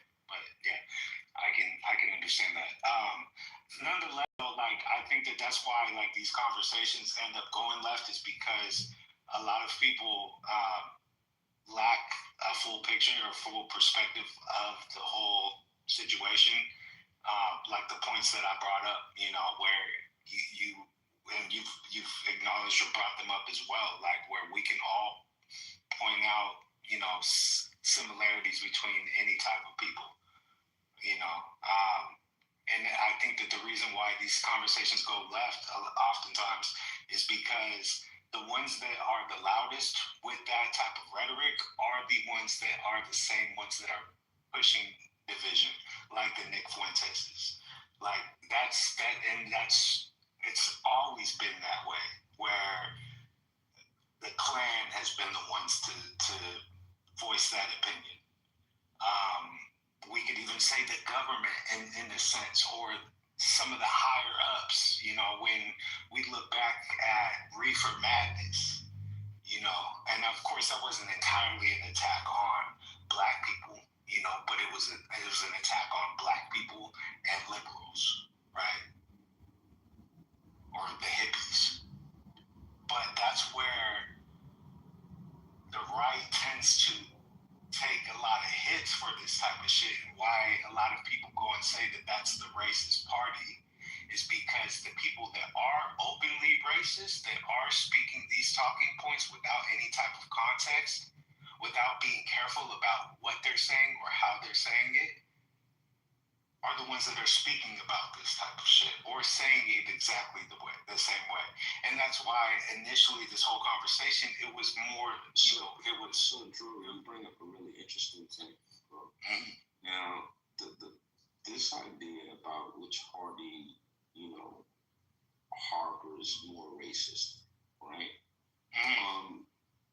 Would you agree that racism comes in different flavors? Yeah, definitely. I believe that it's on both sides. I'll agree with that. Okay, cool. I don't like to get into it's both sides. Like it's, to me, a lot of the time we have conversations about current, like, policy or, it is obvious that it needs to be acknowledged that, people cannot vote by party, but more on policy, right? We can't just put our faith in the Democratic Party. My point was that oftentimes what is blatant racism, and I guess whether it's blatant or not, racism is racism. You know, whether you do it behind my back or you do it right in front of my face, I'm gonna be opposed to it, right? And that should be understood. That should be accepted. It's just that when it comes to conversations, the ones that are going with these talking points are the ones that are typically trying to sow division amongst people. And that's why these talking points are so hot and heavily debated, is because they often are coming from a place that aren't operating in good faith. They're not trying to address a problem. They're trying to find a scapegoat. They're trying to demonize. They're trying to demonize. They're trying to. But here's sow division. Sow division. So, with that being said, right? We completely agree, right? And let's say there's a talking point that's being made. How do you think it should be addressed? Do you think that the most effective way of addressing is saying, hey, listen, I'm not really going to engage with you because you don't generally want to talk about this. You're just here as an agent of chaos and you're trying to sow division. Do you address the point, the substance of the point? Well, the point, it's valid, but this is more of a socioeconomic issue. This is not a reflection of race. This is just, poor people across the board. Like, how do you address? I would say that would be an accurate or more productive way of being able to handle those conversations. I mean, backing out of those conversations, like I'm never one to shy away from a conversation like that. It's just that when I start getting the sense that there is no type of like rationalization or rationale behind that thought process, and it typically is always just pointed back to these blanket statistics, and that's their justification for whatever it is that they're saying. Like, that's when it starts to be like, okay, you're not having this conversation in good faith. I can kind of get a sense of what exactly your intention is of even making that statement in the first place, right? So Drew, and I agree with you, right? But here's now when you're talking to a group of Black people, right, and you're talking about socioeconomics, oftentimes gets brought up. The social part of socioeconomics is Black. So it's not, they're attributing race to socioeconomics as well. It's not, now we're going to attach race to socioeconomics. I'm not really quite picking it up. Okay, cool. And it makes sense. I got you. It took a second for me to get it as well. But let's say, for example, right, you say, listen, Black people are not inherently violent. Black people that fall into certain socioeconomic groupings may exhibit more violent tendencies than other Black people. This is a socioeconomic problem. You'll have somebody that will say, well, it's still systemic racism, it's still white supremacy, because you can't separate the socio from socioeconomics. And if we're talking about socio, we're talking about Black people. The socio equals Black in socioeconomics. That's the tie that binds. Did you find that? I don't necessarily agree. I don't think that that's inherently what that means. I mean, at least I don't think that that's the intention behind the comment or that phrase. I believe that it's supposed to be a representation of people in an economic state, people in a certain class, right? And some people will go and always try to use that as a representation of Black people, but it's not there's no way to actually say that and say that fully. I mean, just for like prime example, and of course, yes, they do make up more of the population, but when it comes to like welfare recipients, majority of them are white. You know, so that's a prime example that majority of when it comes to socioeconomics, black people, violent crime in general happens in the same sense in white communities that are of lower economic status. Like poverty creates crime. It's inherent. It's not the sole root and cause of it all, but typically you're going to see a lot more petty types of crimes, a lot more violent types of crimes, a lot more drug-related crimes in lower income areas, regardless of what the race is. And I think that anybody can acknowledge that. I mean, when we look at the prison system, regardless of how much the smaller populace is represented, the black people are represented in the prison system, there are still like you're gonna be if you go into a prison, because I used to work in a prison, like I see more white people in there than any, and that's all. That also comes down to where you're at, right? But it's not to say that white people aren't doing the same exact shit. I mean, and that's where while we're on this topic, right, and this goes to conversation that I came in on earlier with, rappers and females and everything. It ties all of this stuff back together. Mm-hmm. Is there a problem with so-called black culture in America? Yeah, that's what I was speaking on earlier. Yeah, for sure. I think that from an entertainment aspect, yeah, for sure. I would say that the people that we propel to the top. Is it just entertainment? For the most part, yeah. I mean, when it comes to music, and I mean, my whole comment was mainly on music, for the most part. Outside of that, I can't think off top of it, like what other examples. I mean, you could bring some up and I'll address it, but I mean, that was like the root of my comments, Okay. And see, like, and this is where it gets like super frustrating for me, because like there's a lot of stuff that I wouldn't attribute to being black culture that there's people that might attribute it to being black culture. Now, do you think that there's a culture of academic success in the so-called black community that's emphasized, that's valued in the so-called black community? No, not enough. Nah. All right, Travis, come on, like Travis got it. No, it's not. Well, I know. Just no. I think to be honest with you, like no. Do you know why I say no?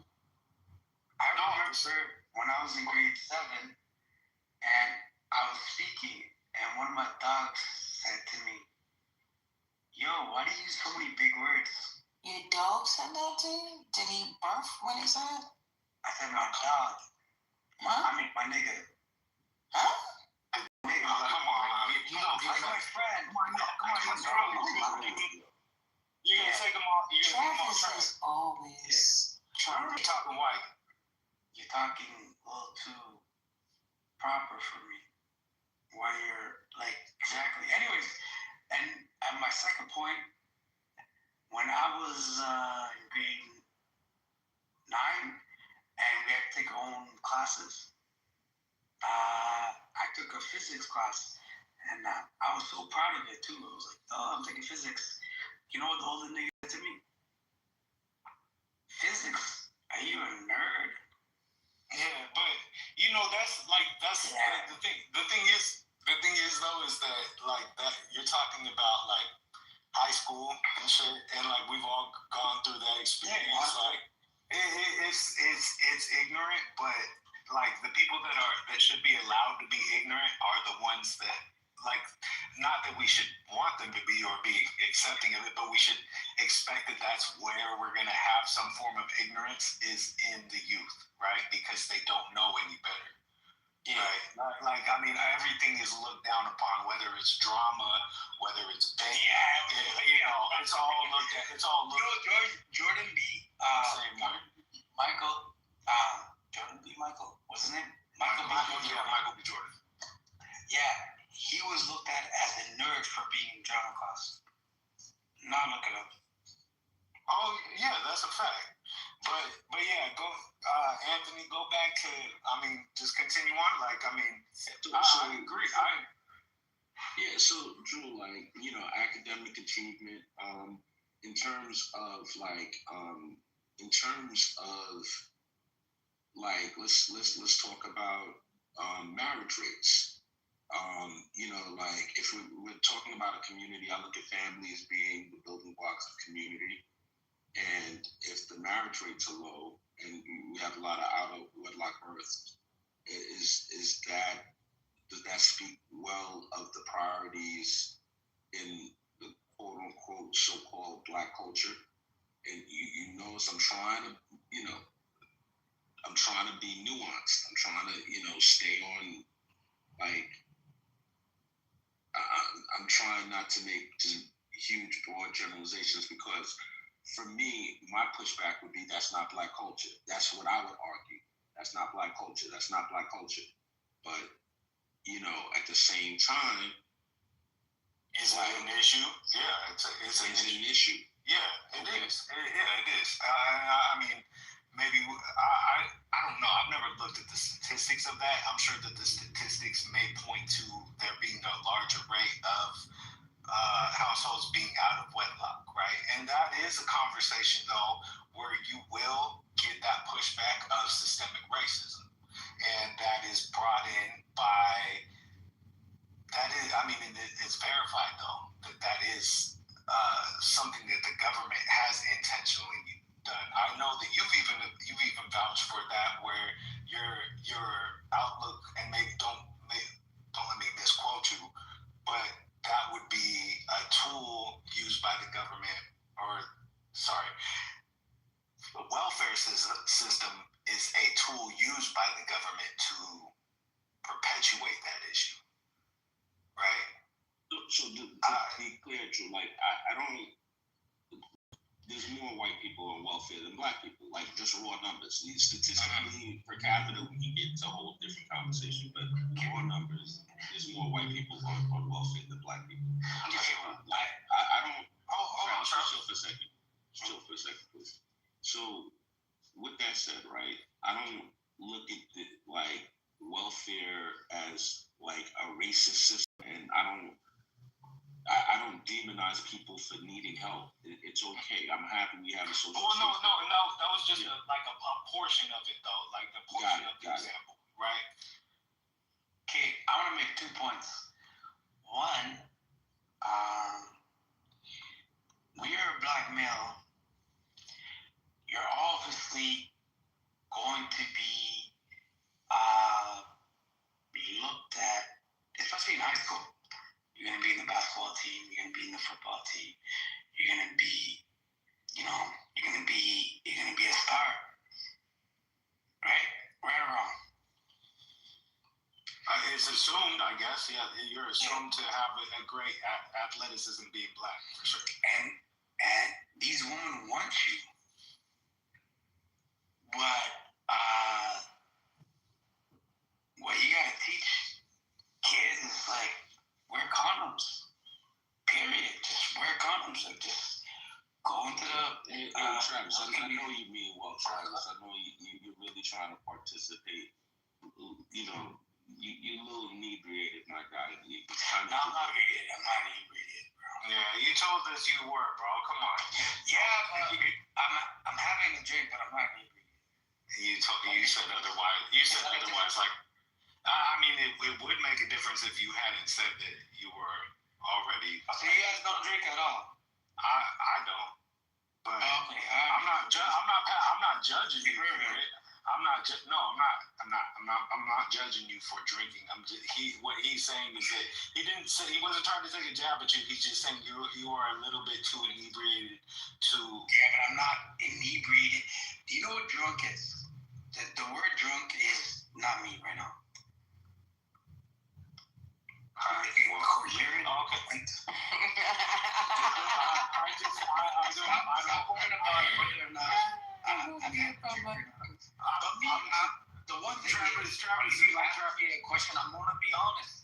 No, I get you, Travis. But like you talking about like the black athlete and telling kids to wear condoms, like really didn't have anything to do with what we were just talking about. Yes, it did. You're talking about hypersexuality and black youth. No, we were. Not you, Drew.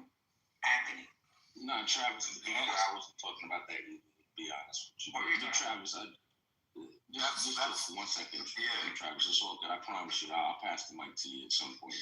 But yeah, Drew, as it relates to the so-called community and the ills of the culture, I think that if we're going to make a dent in terms of improving things, I think we're going to have to start with the ideas that matter. But I'm not really confident that there's going to be enough of an impetus to change those ideas. There's just not enough desire amongst a large swath of people to change ideas. Yeah, no, I agree. I feel like there's not enough people that want to take lead, or want to take charge in that conversation. That want to be the movers and shakers in trying to put, improve the community. There's too many people. Hold on,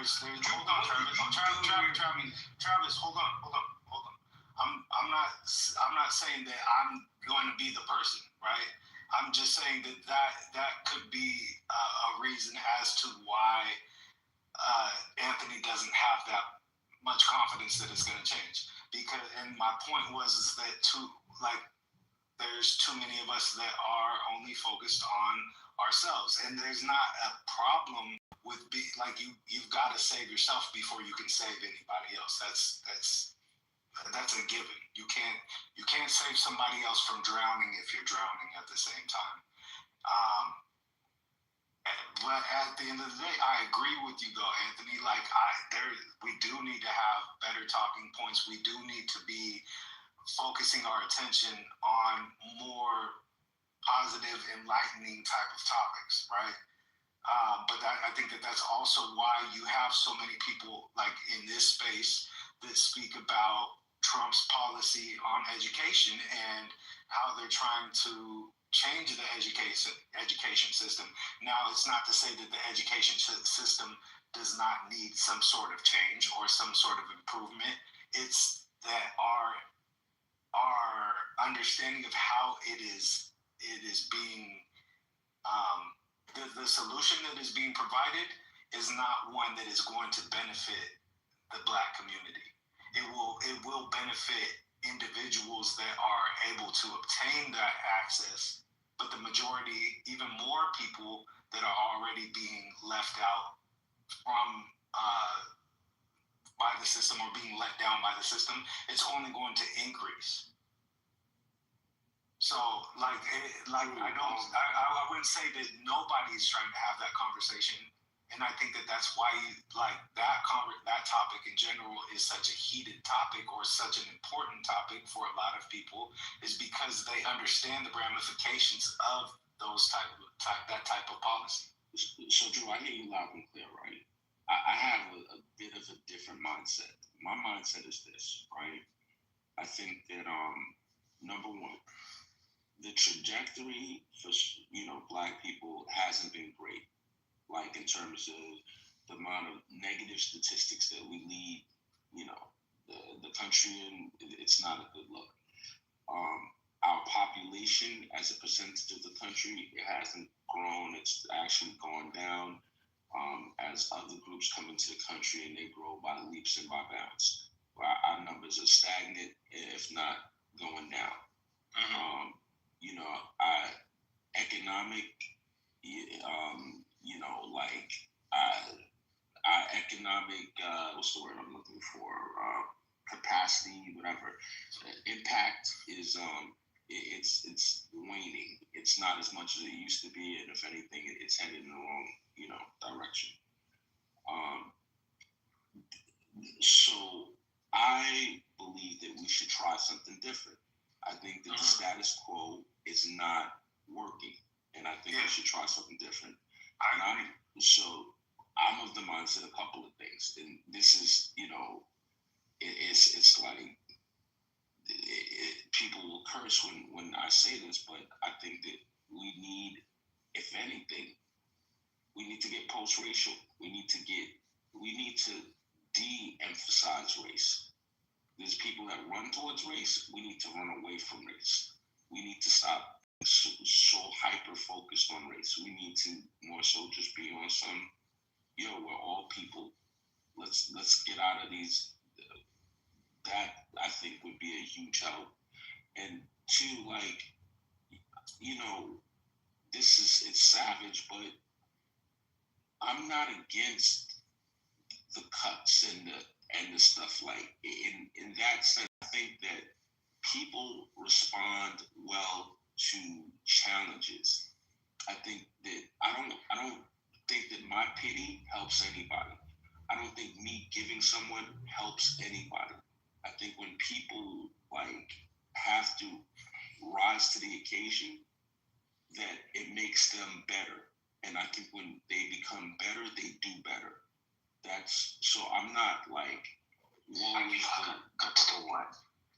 Yeah, I can understand it. I think we were talking about education, and I think that was the Anthony, is that what you were implying? That was what you even with that. So I think there's a lot of educational institutions that have been taking advantage of students. There's a lot of people that don't work in the profession that they have a degree in.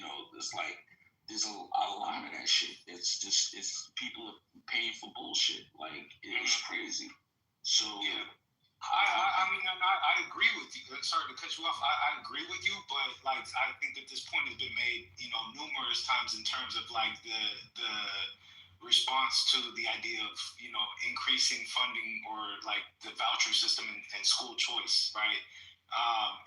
And I can understand where you're saying like maybe the way that the conversation would be a little bit more productive or might be able to like be tangible for the masses and not just a select group, is to say that this type of policy is going to be a negative for people of all, or people that are of low income status, people that are, regardless of what your skin color is, if you live in these communities that are low income, that already are suffering from a poor schooling system, because I've grown up in those communities where it was a mixed race, and everybody is suffering from the same poor quality of education, right?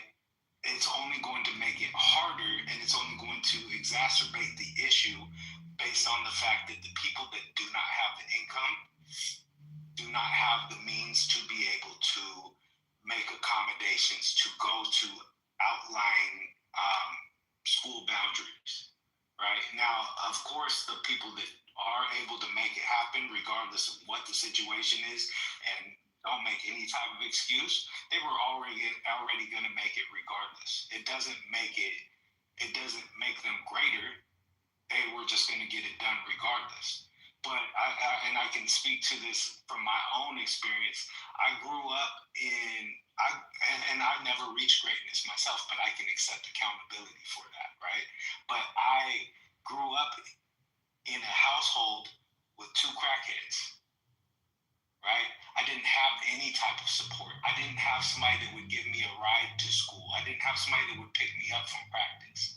I didn't have any access to any type of help. Anything that I ever accomplished was on my own doing. And for the kids that are in those situations, what are we telling them? Drew, what we're telling them, no, what we're telling them, Drew, is that you're a success. Yo, Drew, like, and you're a productive, intelligent, like, successful person, bro.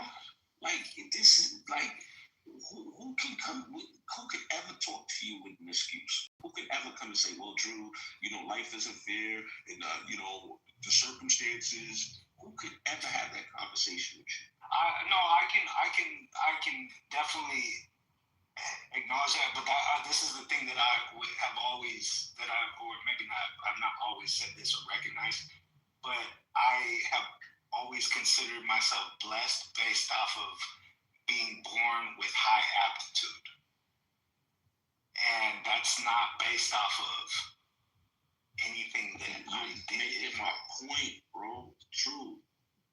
You're saying I was born the child of two crackheads, and I consider myself blessed because of my aptitude.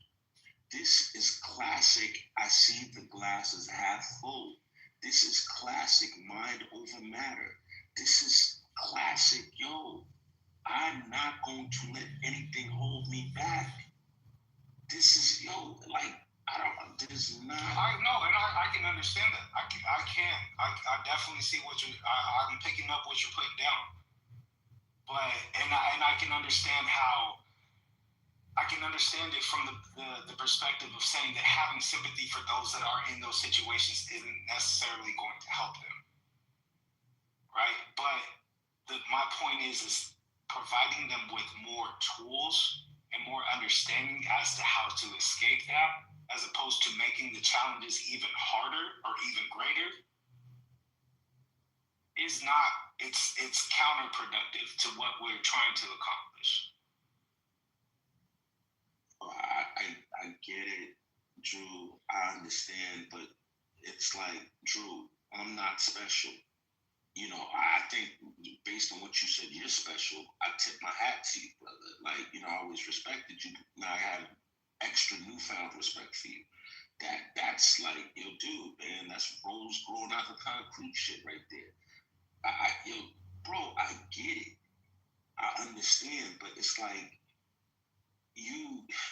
somebody just telling you, how they, how much pity they have for you and feeling sorry for you, that can stunt your growth, bro. It could actually be more of an impediment than anything else. Someone telling you, well, you have every reason not to be a success. I have heard that, and I've never accepted it. I don't accept it. I don't appreciate it, But and I can understand where you're coming from, where those that do look for that to latch onto and use that as an excuse are only hindering themselves, right? But this is, and it's not to say that I am special, but maybe it is implying that I am an example of an anomaly, and it's not to say that I'm the only one, right? But I do understand. I have empathy for people that are having that mental crisis of having their back against the wall and feeling like the world is against them and nothing is working in their favor, and they don't know how to figure things out. Right? I have not done the things that I need to do, but I'm aware of that, and I also understand that a lot of people lack self-awareness. Now, how we go about teaching that, I'm not 100% sure, right? But that's where the education system needs to be improved, right? I don't think that communities that are like what is being suggested as far as school choice, where sending those kids to those communities is going to be an eye-opener for them, right? And I can say that even from my own experience, where I live in Washington State, right? Where I live in the east side of Washington, Yakima. It's not something you would know of, but it's not generally. It's a divided community. Half of it is, it's the white side of town where everybody's got money, or where that's how it's perceived, and then you got the other side of town where it's black and brown, primarily brown, and that's the lower income side of town, right?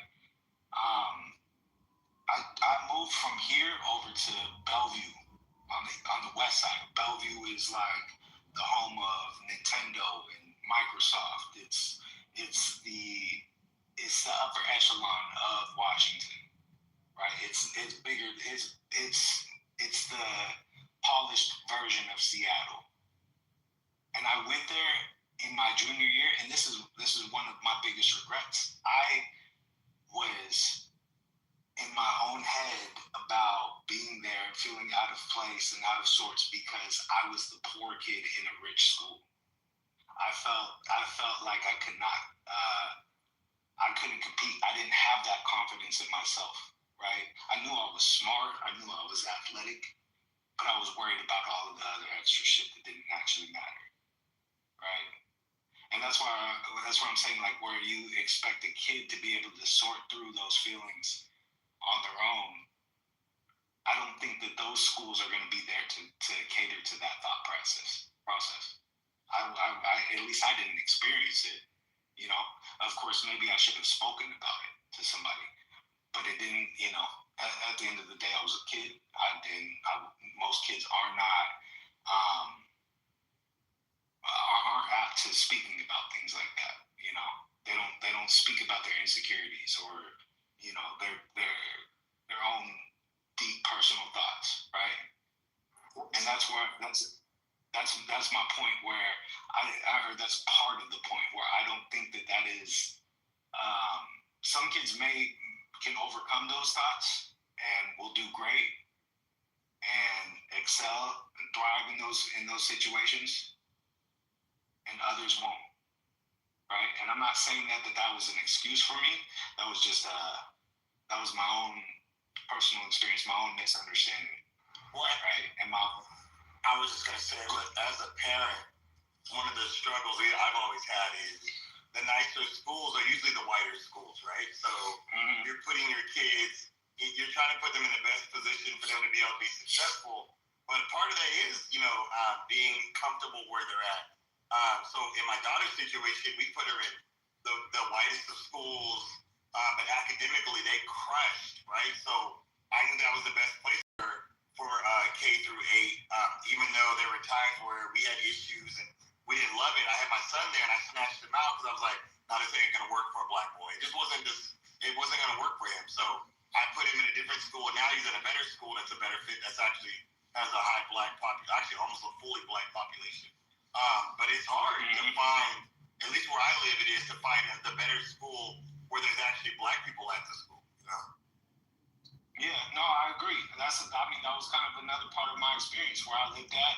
I was actually in a smaller town than the main one that I had initially cited out here in Eastern Washington. I lived in a small little farm town that is probably 75 to 90% white. And I felt, although I fit in, I could get along with anybody. You know, I had friends of every color. You know, not really. There weren't really. I was like the token blackie there.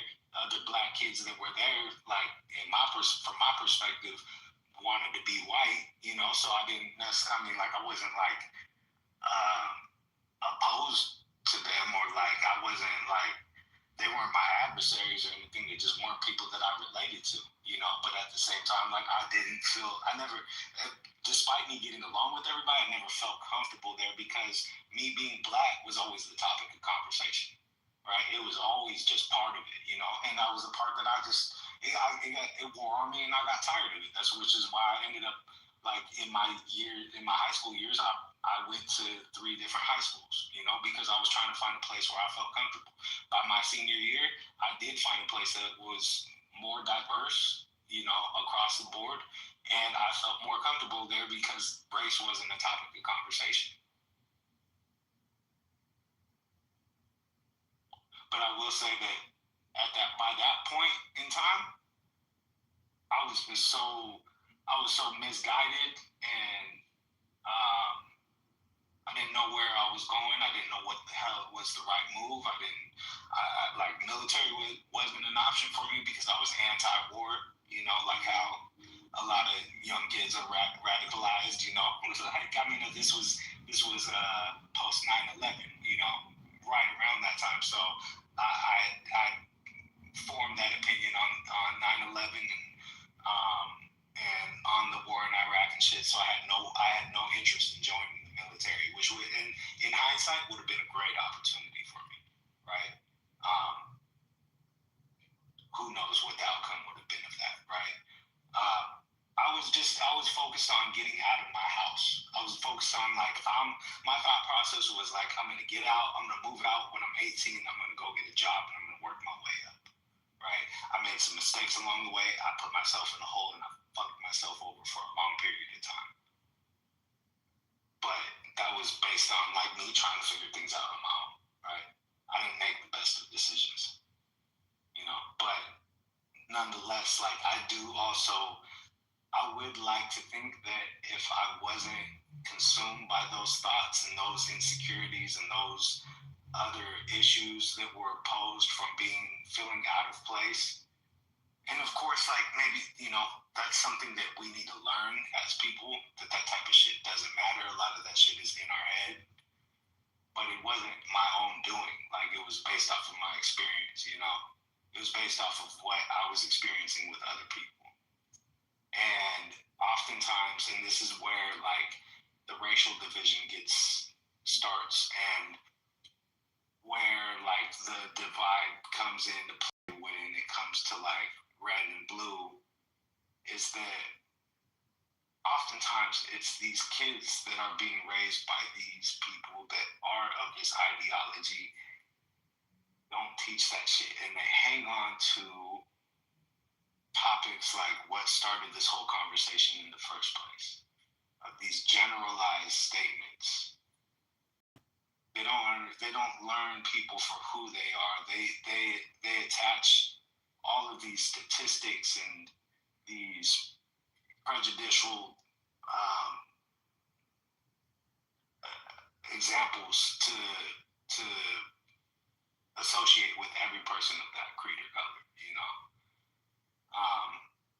I feel like I'm kind of going everywhere now, but anyways, it's from my standpoint, just going right back to what I was mainly trying to express is just that there are a lot of other barriers that aren't being addressed, that aren't being acknowledged when it comes to this education crisis or policy change. I think that's why there's a lot of pushback, from the left in terms of how things are being handled or what the solution that's being provided is. And that's where my even just going back to what I had said before, where I don't think that people that don't come from it's hard for me to believe that the people that don't come from that walk of life are going to understand the barriers that are in place.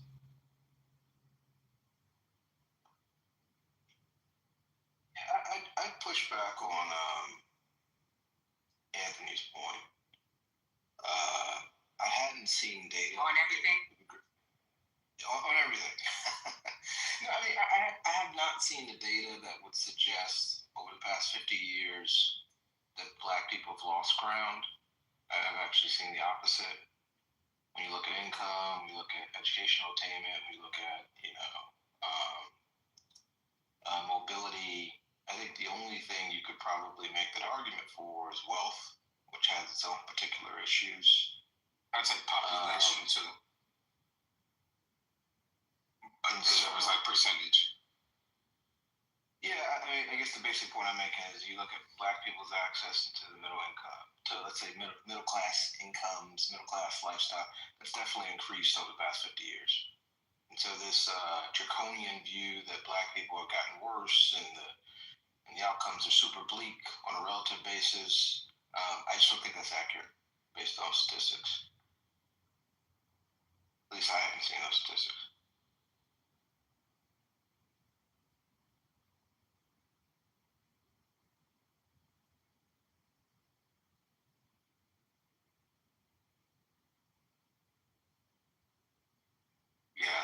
I'd agree with you. Of course, I'm not one to go and dive into statistics, you know. But yeah, I don't know. I don't really got much more. I feel like I've been already like pretty long-winded in this conversation. So if we want to move on past this topic, or if anybody else wants to jump in, please do so. Well, I'm just gonna say this about education. At the end of the day, the moves that are being made with the current administration aren't addressing the real problems, which is literacy. For Black males, literacy is the biggest problem. It's not being addressed. It continues to grow. They have delayed the new senior, but they're a high school senior. Like, that's a problem. That's a huge problem. You know what I mean? And so reading ties into everything else. So if you can't read, there's so much other stuff you can't do. And then we get surprised about the divide between Black men and Black women. And whatever we're doing is not working. Whatever we're doing with Black women has been working, which is probably why the Republicans are so pissed off and attacking Black women as much as they can. But at the end of the day, whatever we're doing, it's not working right now with the regular education system. And it has nothing to do with whether it was a Black school, white school, whatever. It's just not working. But if you look at places where it is working, it's predominantly progressive areas. You look at places like Massachusetts, New Jersey, you look at places like that have pretty good education systems. At least my perspective, I think it's very well understood in modern research how to educate children, and even how to educate underprivileged children. It just requires resources. It requires skill, capacity, human capital, dedication. It's a question of will. I would make the argument that there just isn't the will there to do it. People don't really care to do it. But it's not like 50, 100 years ago where people don't understand how this thing works. I mean, you certainly have systems that have been established that have been tested, that deliver resources. They're just very hard to replicate because they take a lot of resources. And this administration is actually extracting resources from those communities. So agreed. And just to give you a reference, like New Jersey is excellent for education, still not for Black males. If you pull up the numbers, I just looked at it for the first number I found was for fourth grade. They said their report says in 2024, fourth grade, 10% of Black male third graders are meeting or exceeding the expectation for literacy. That means 90% are not at the right level. That's fucking nuts. if you control for economics and resources, do you still see the same numbers? No, I think that has something to do with it. I think that definitely has a lot to do with it. And I just think that, like, there's not enough reading happening in our communities. I think there's not enough access to books in our schools. And when I say books, it has to be books people want to read. You know what I mean? And so when you have a school book that doesn't have any Black people in it, a social studies book, you think it ain't about me, so I'm not really that interested.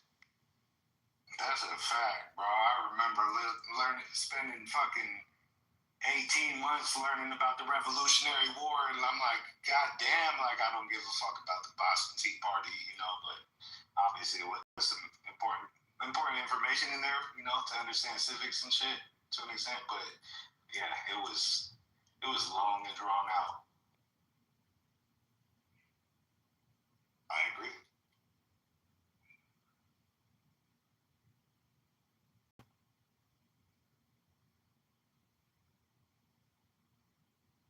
I always just be sitting there wondering why, or I'm like sitting there wondering why the stage is so quiet, but then I forget, like, a lot of y'all are on the East Coast, so it's hella late over there.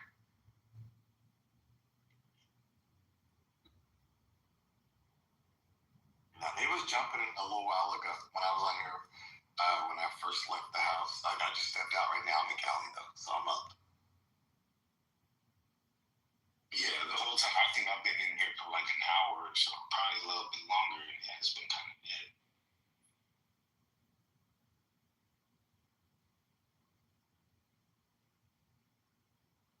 This dude Travis was in here tiring me out earlier. That nigga was going crazy. Oh yeah, for real. Oh, he was in here while you were here? Yeah, I wasn't on stage. I was just listening, and I could. Everybody was jumping up, But I mean, I get it. He'd be saying some off the wall shit. Nah, he was trying to get a little attention, so we had to respond to some of his foolishness. Yeah. He was like, I learned that this is a talking app. We're like, what the hell? Yes. Yeah, that was dumb. He discovered it, like Christopher Columbus. But then he said he was the smartest person in the room. I got more degrees than all of y'all. I'm the smartest person in the room. Yeah, that was comical. But he said after that, shortly after that, like he only gets on here when he's drinking. I think that's okay. So then that came out later. Yeah, I wasn't here when that came out. Yeah, that's why Anthony told him. Yeah, that's why Anthony told him, like, I think you're a little too inebriated for this conversation. And he tried to deny it, but I'm like, you literally just said that like 20 minutes ago, so. That's funny. Yeah.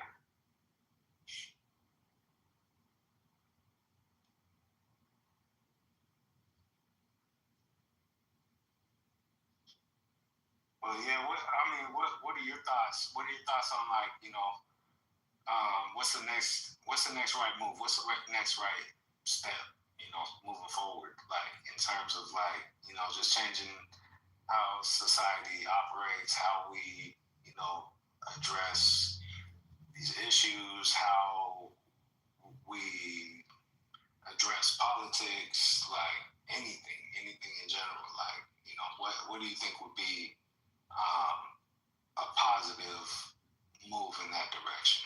I think we're 100% in a position where the current government leadership is the problem. We got to make a change. I don't know that the Republicans would ever grow the cojones to get rid of this man. So it might just be planning for the future.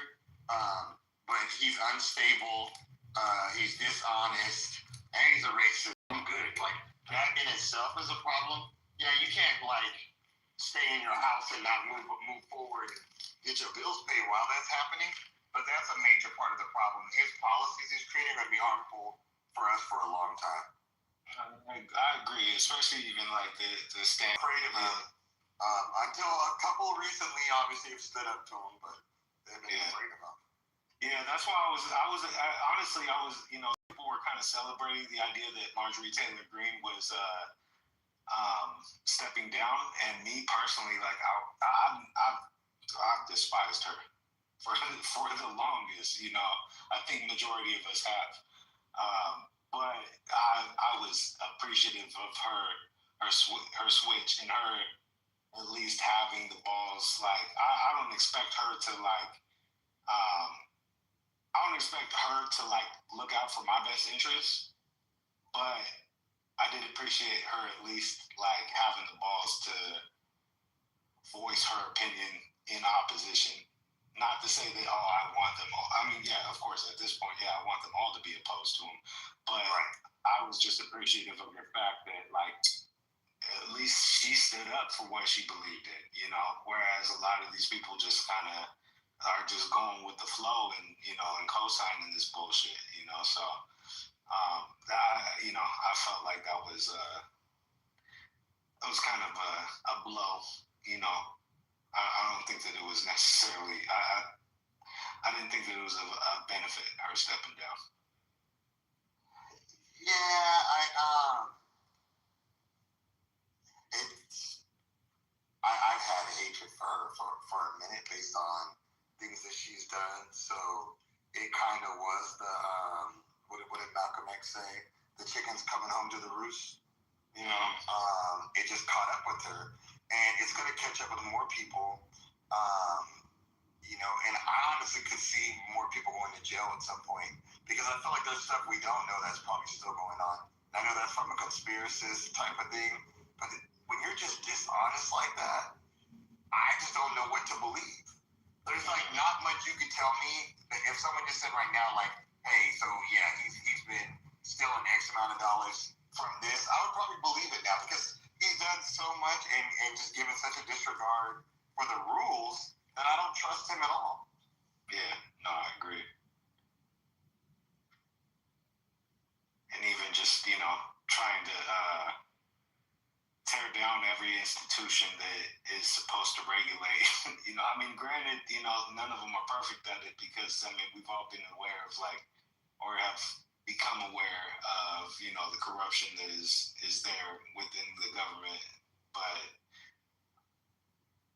and of course, this is kind of like the education system. Something needs to be done. But just tearing it down to absolute nothing doesn't fix the problem. I think he's doing opposite. He's trying to make it worse.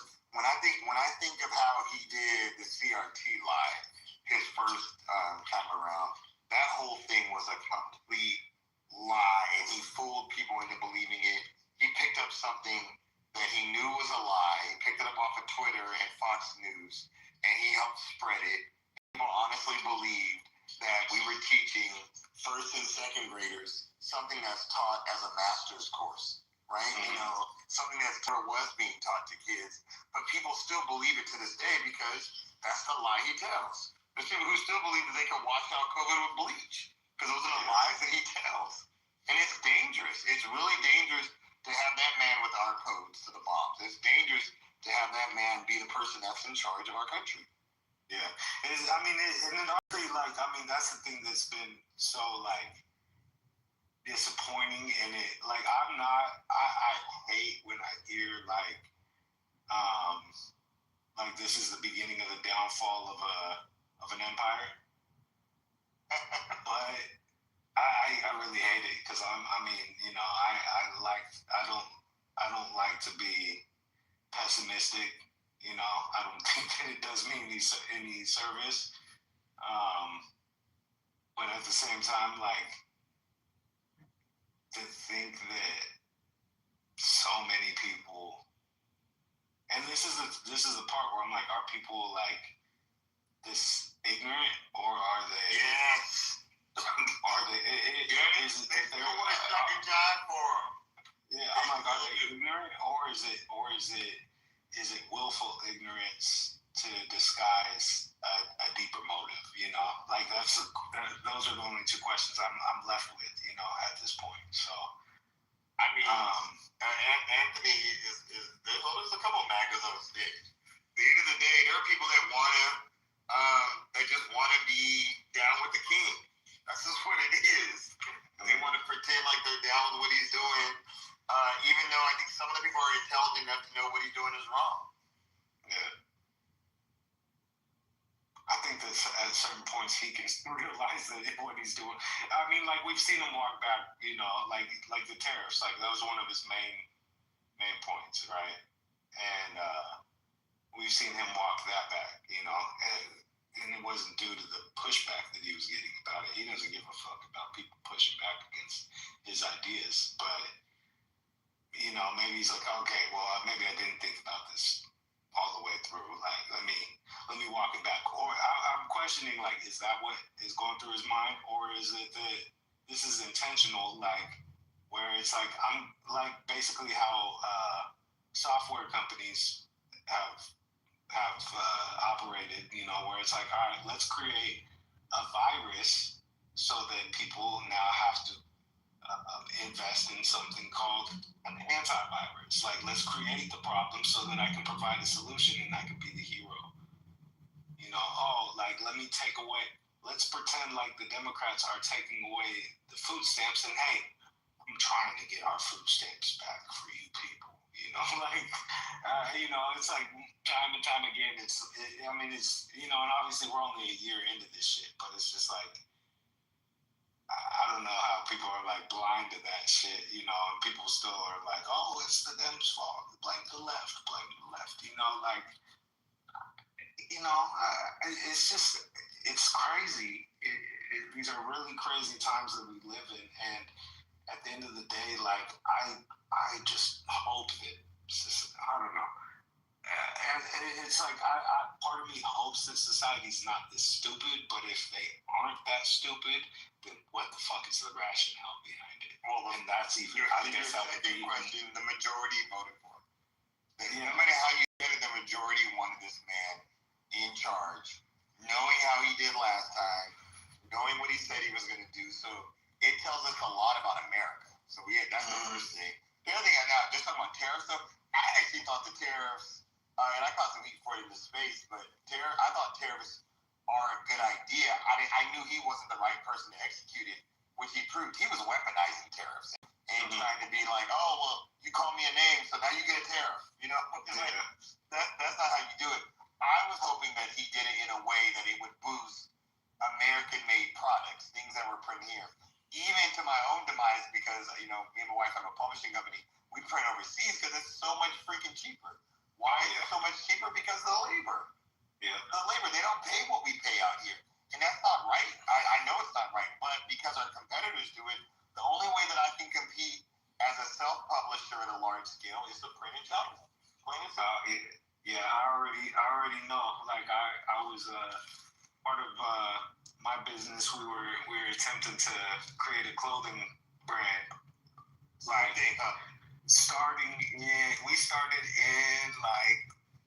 we started probably last summer as far as game planning and shit.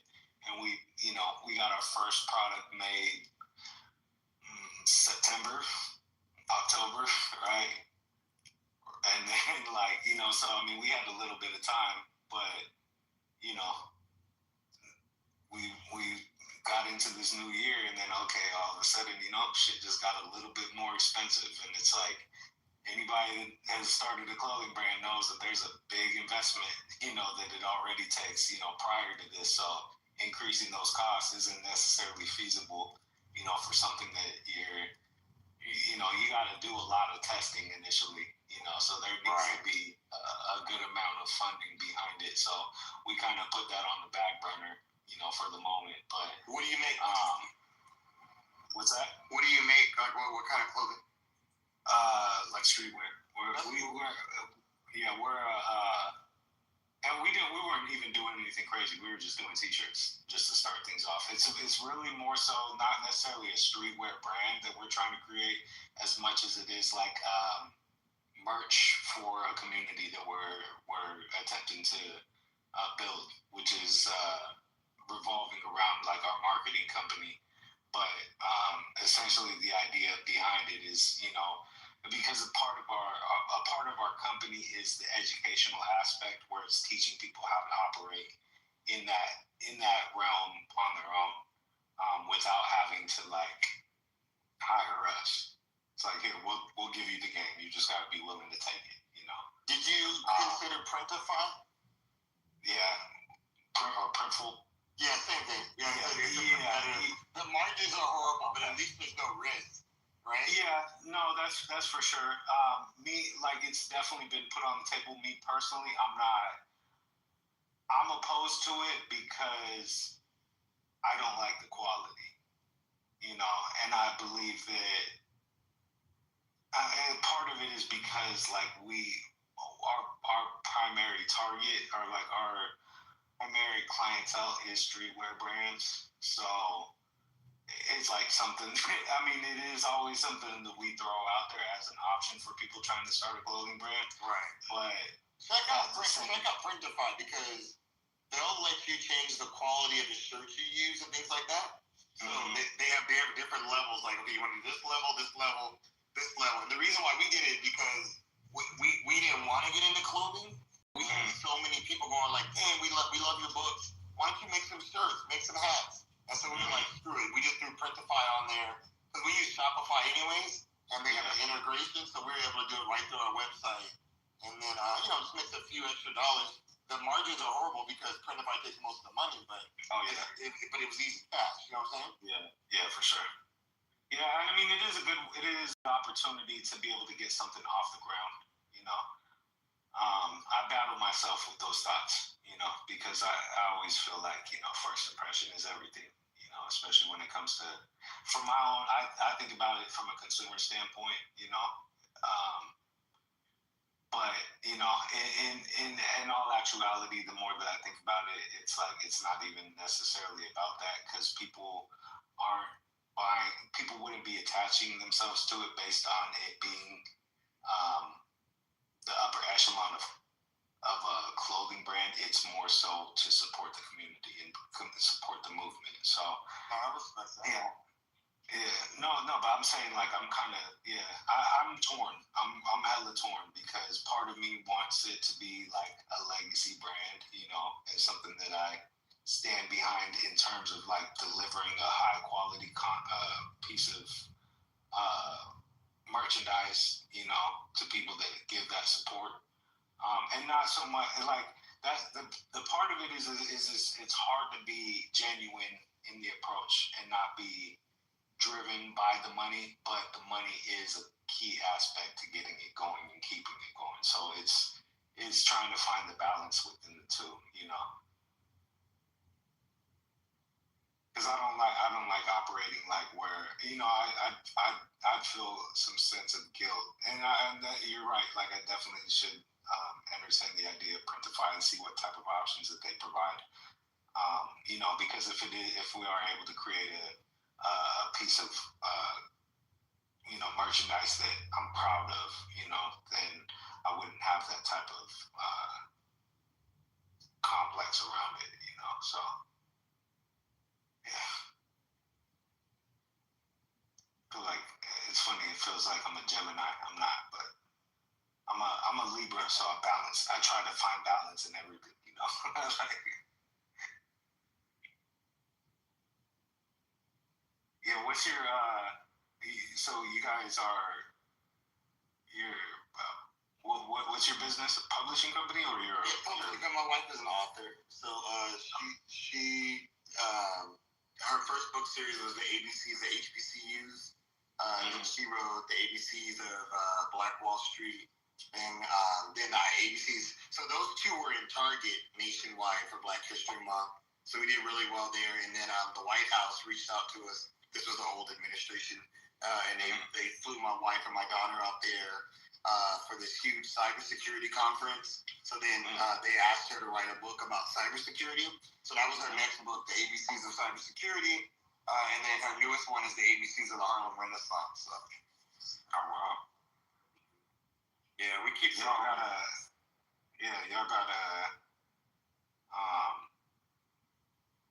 IG or anything, or website? Yeah, let me give you our website, but we're on TikTok, LinkedIn, Instagram, everywhere. But let me go in the chat, make it easy. Yeah, definitely. Do you got a link tree with everything?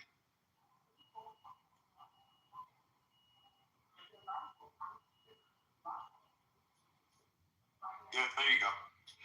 Okay. Does it have the link? Does it have the links to everything else, like your social media?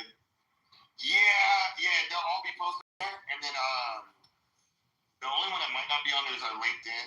That one you have to go directly to LinkedIn. But yeah, you can get to all of them on there. I'm all out. Just ran to the little 24-hour post office. Oh wow! So you guys do like kids books? Yeah, all children's. Flashcards. Yeah, just stuff towards kids. Yeah, so tied into education discussion.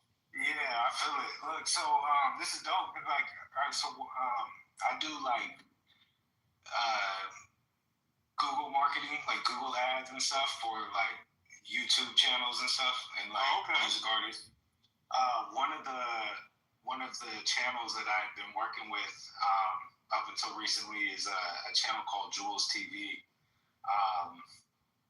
They kind of operate a little bit on the education. They do like nursery rhymes basically, so they do a little bit of the educational stuff, but they're like similar to like Gracie's Corner. But yeah, you should check them out. That'd be, I don't know, I can see some sort of like collaboration going on there. No, that's cool. That's cool. Yeah. And what is it called? Jules TV, JOOLS TV. Cool. So YouTube, I mean, that's like their biggest platform. They got a decent following on IG, but on like YouTube, you'll see like they're pushing close to 1 billion. Okay. So we need to connect with them. Yeah. So. All right, I'm looking at that right now. Yeah, although he's definitely put himself out there as a face, somewhat of it. I mean, the whole channel, like the characters on it are his kids, and him and his wife are characters in the content itself. He's not out full, or he doesn't like out himself as far as who he is. But I thought it was hella cool just because of like my recognition. I don't necessarily. It's not him that I recognize, but it's his brother. So he's you know the show Ridiculousness on MTV with Rob Deerdeck. Oh yeah. I didn't know that was the name of it. But yeah, I knew. Okay. So where they did like the Tosh.0 type of channel where they like watch videos and talk about them and shit, right? Viral videos. Yeah. So you remember how the DJ that was on there, Stilo Brim? Yeah. The black dude. So it's his brother that that's cool. is on. Yeah. Okay. No, I'll definitely Yeah, it was a cool little story that I had when I first got introduced to it. That I was like, oh shit, that's dope. Like, it's just dope when you like, especially when you're like just normal. You ain't. I'm not that I get starry-eyed or anything like that, but it's still just like cool to be able to make those connections. Like, okay, somebody out here that's been involved somewhat in the industry, or has a taste of that experience. Like, and it was cool initially just because it's like, okay, the world is smaller than I actually thought. But yeah, I mean, that'd be dope. That'd be dope to see that type of connection happening. No, we do a lot of collabs, so I'm down. Okay. Yeah, I'll talk to him. I'll see if I can get a hold of him and see what the best way of. So is he in Washington? Nah, he's in Chicago. Oh, okay, cool. How did y'all connect? Just through mutual acquaintances. Like my cousin, he's the one, but he's the one that's got some crazy ass connections. I can't quite remember who it was, but some mutual acquaintance between the two of them helped connect the two.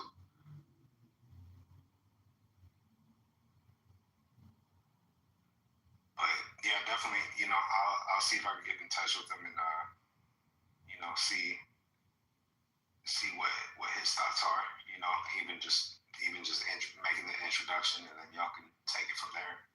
See what happens, but I'll see. Cool. And are you on LinkedIn? Nah. Oh, you need to be on LinkedIn, man. LinkedIn is crazy for connections. Have you been on there? It's crazy for connections. But even if you're not on, you can still pull me up on LinkedIn.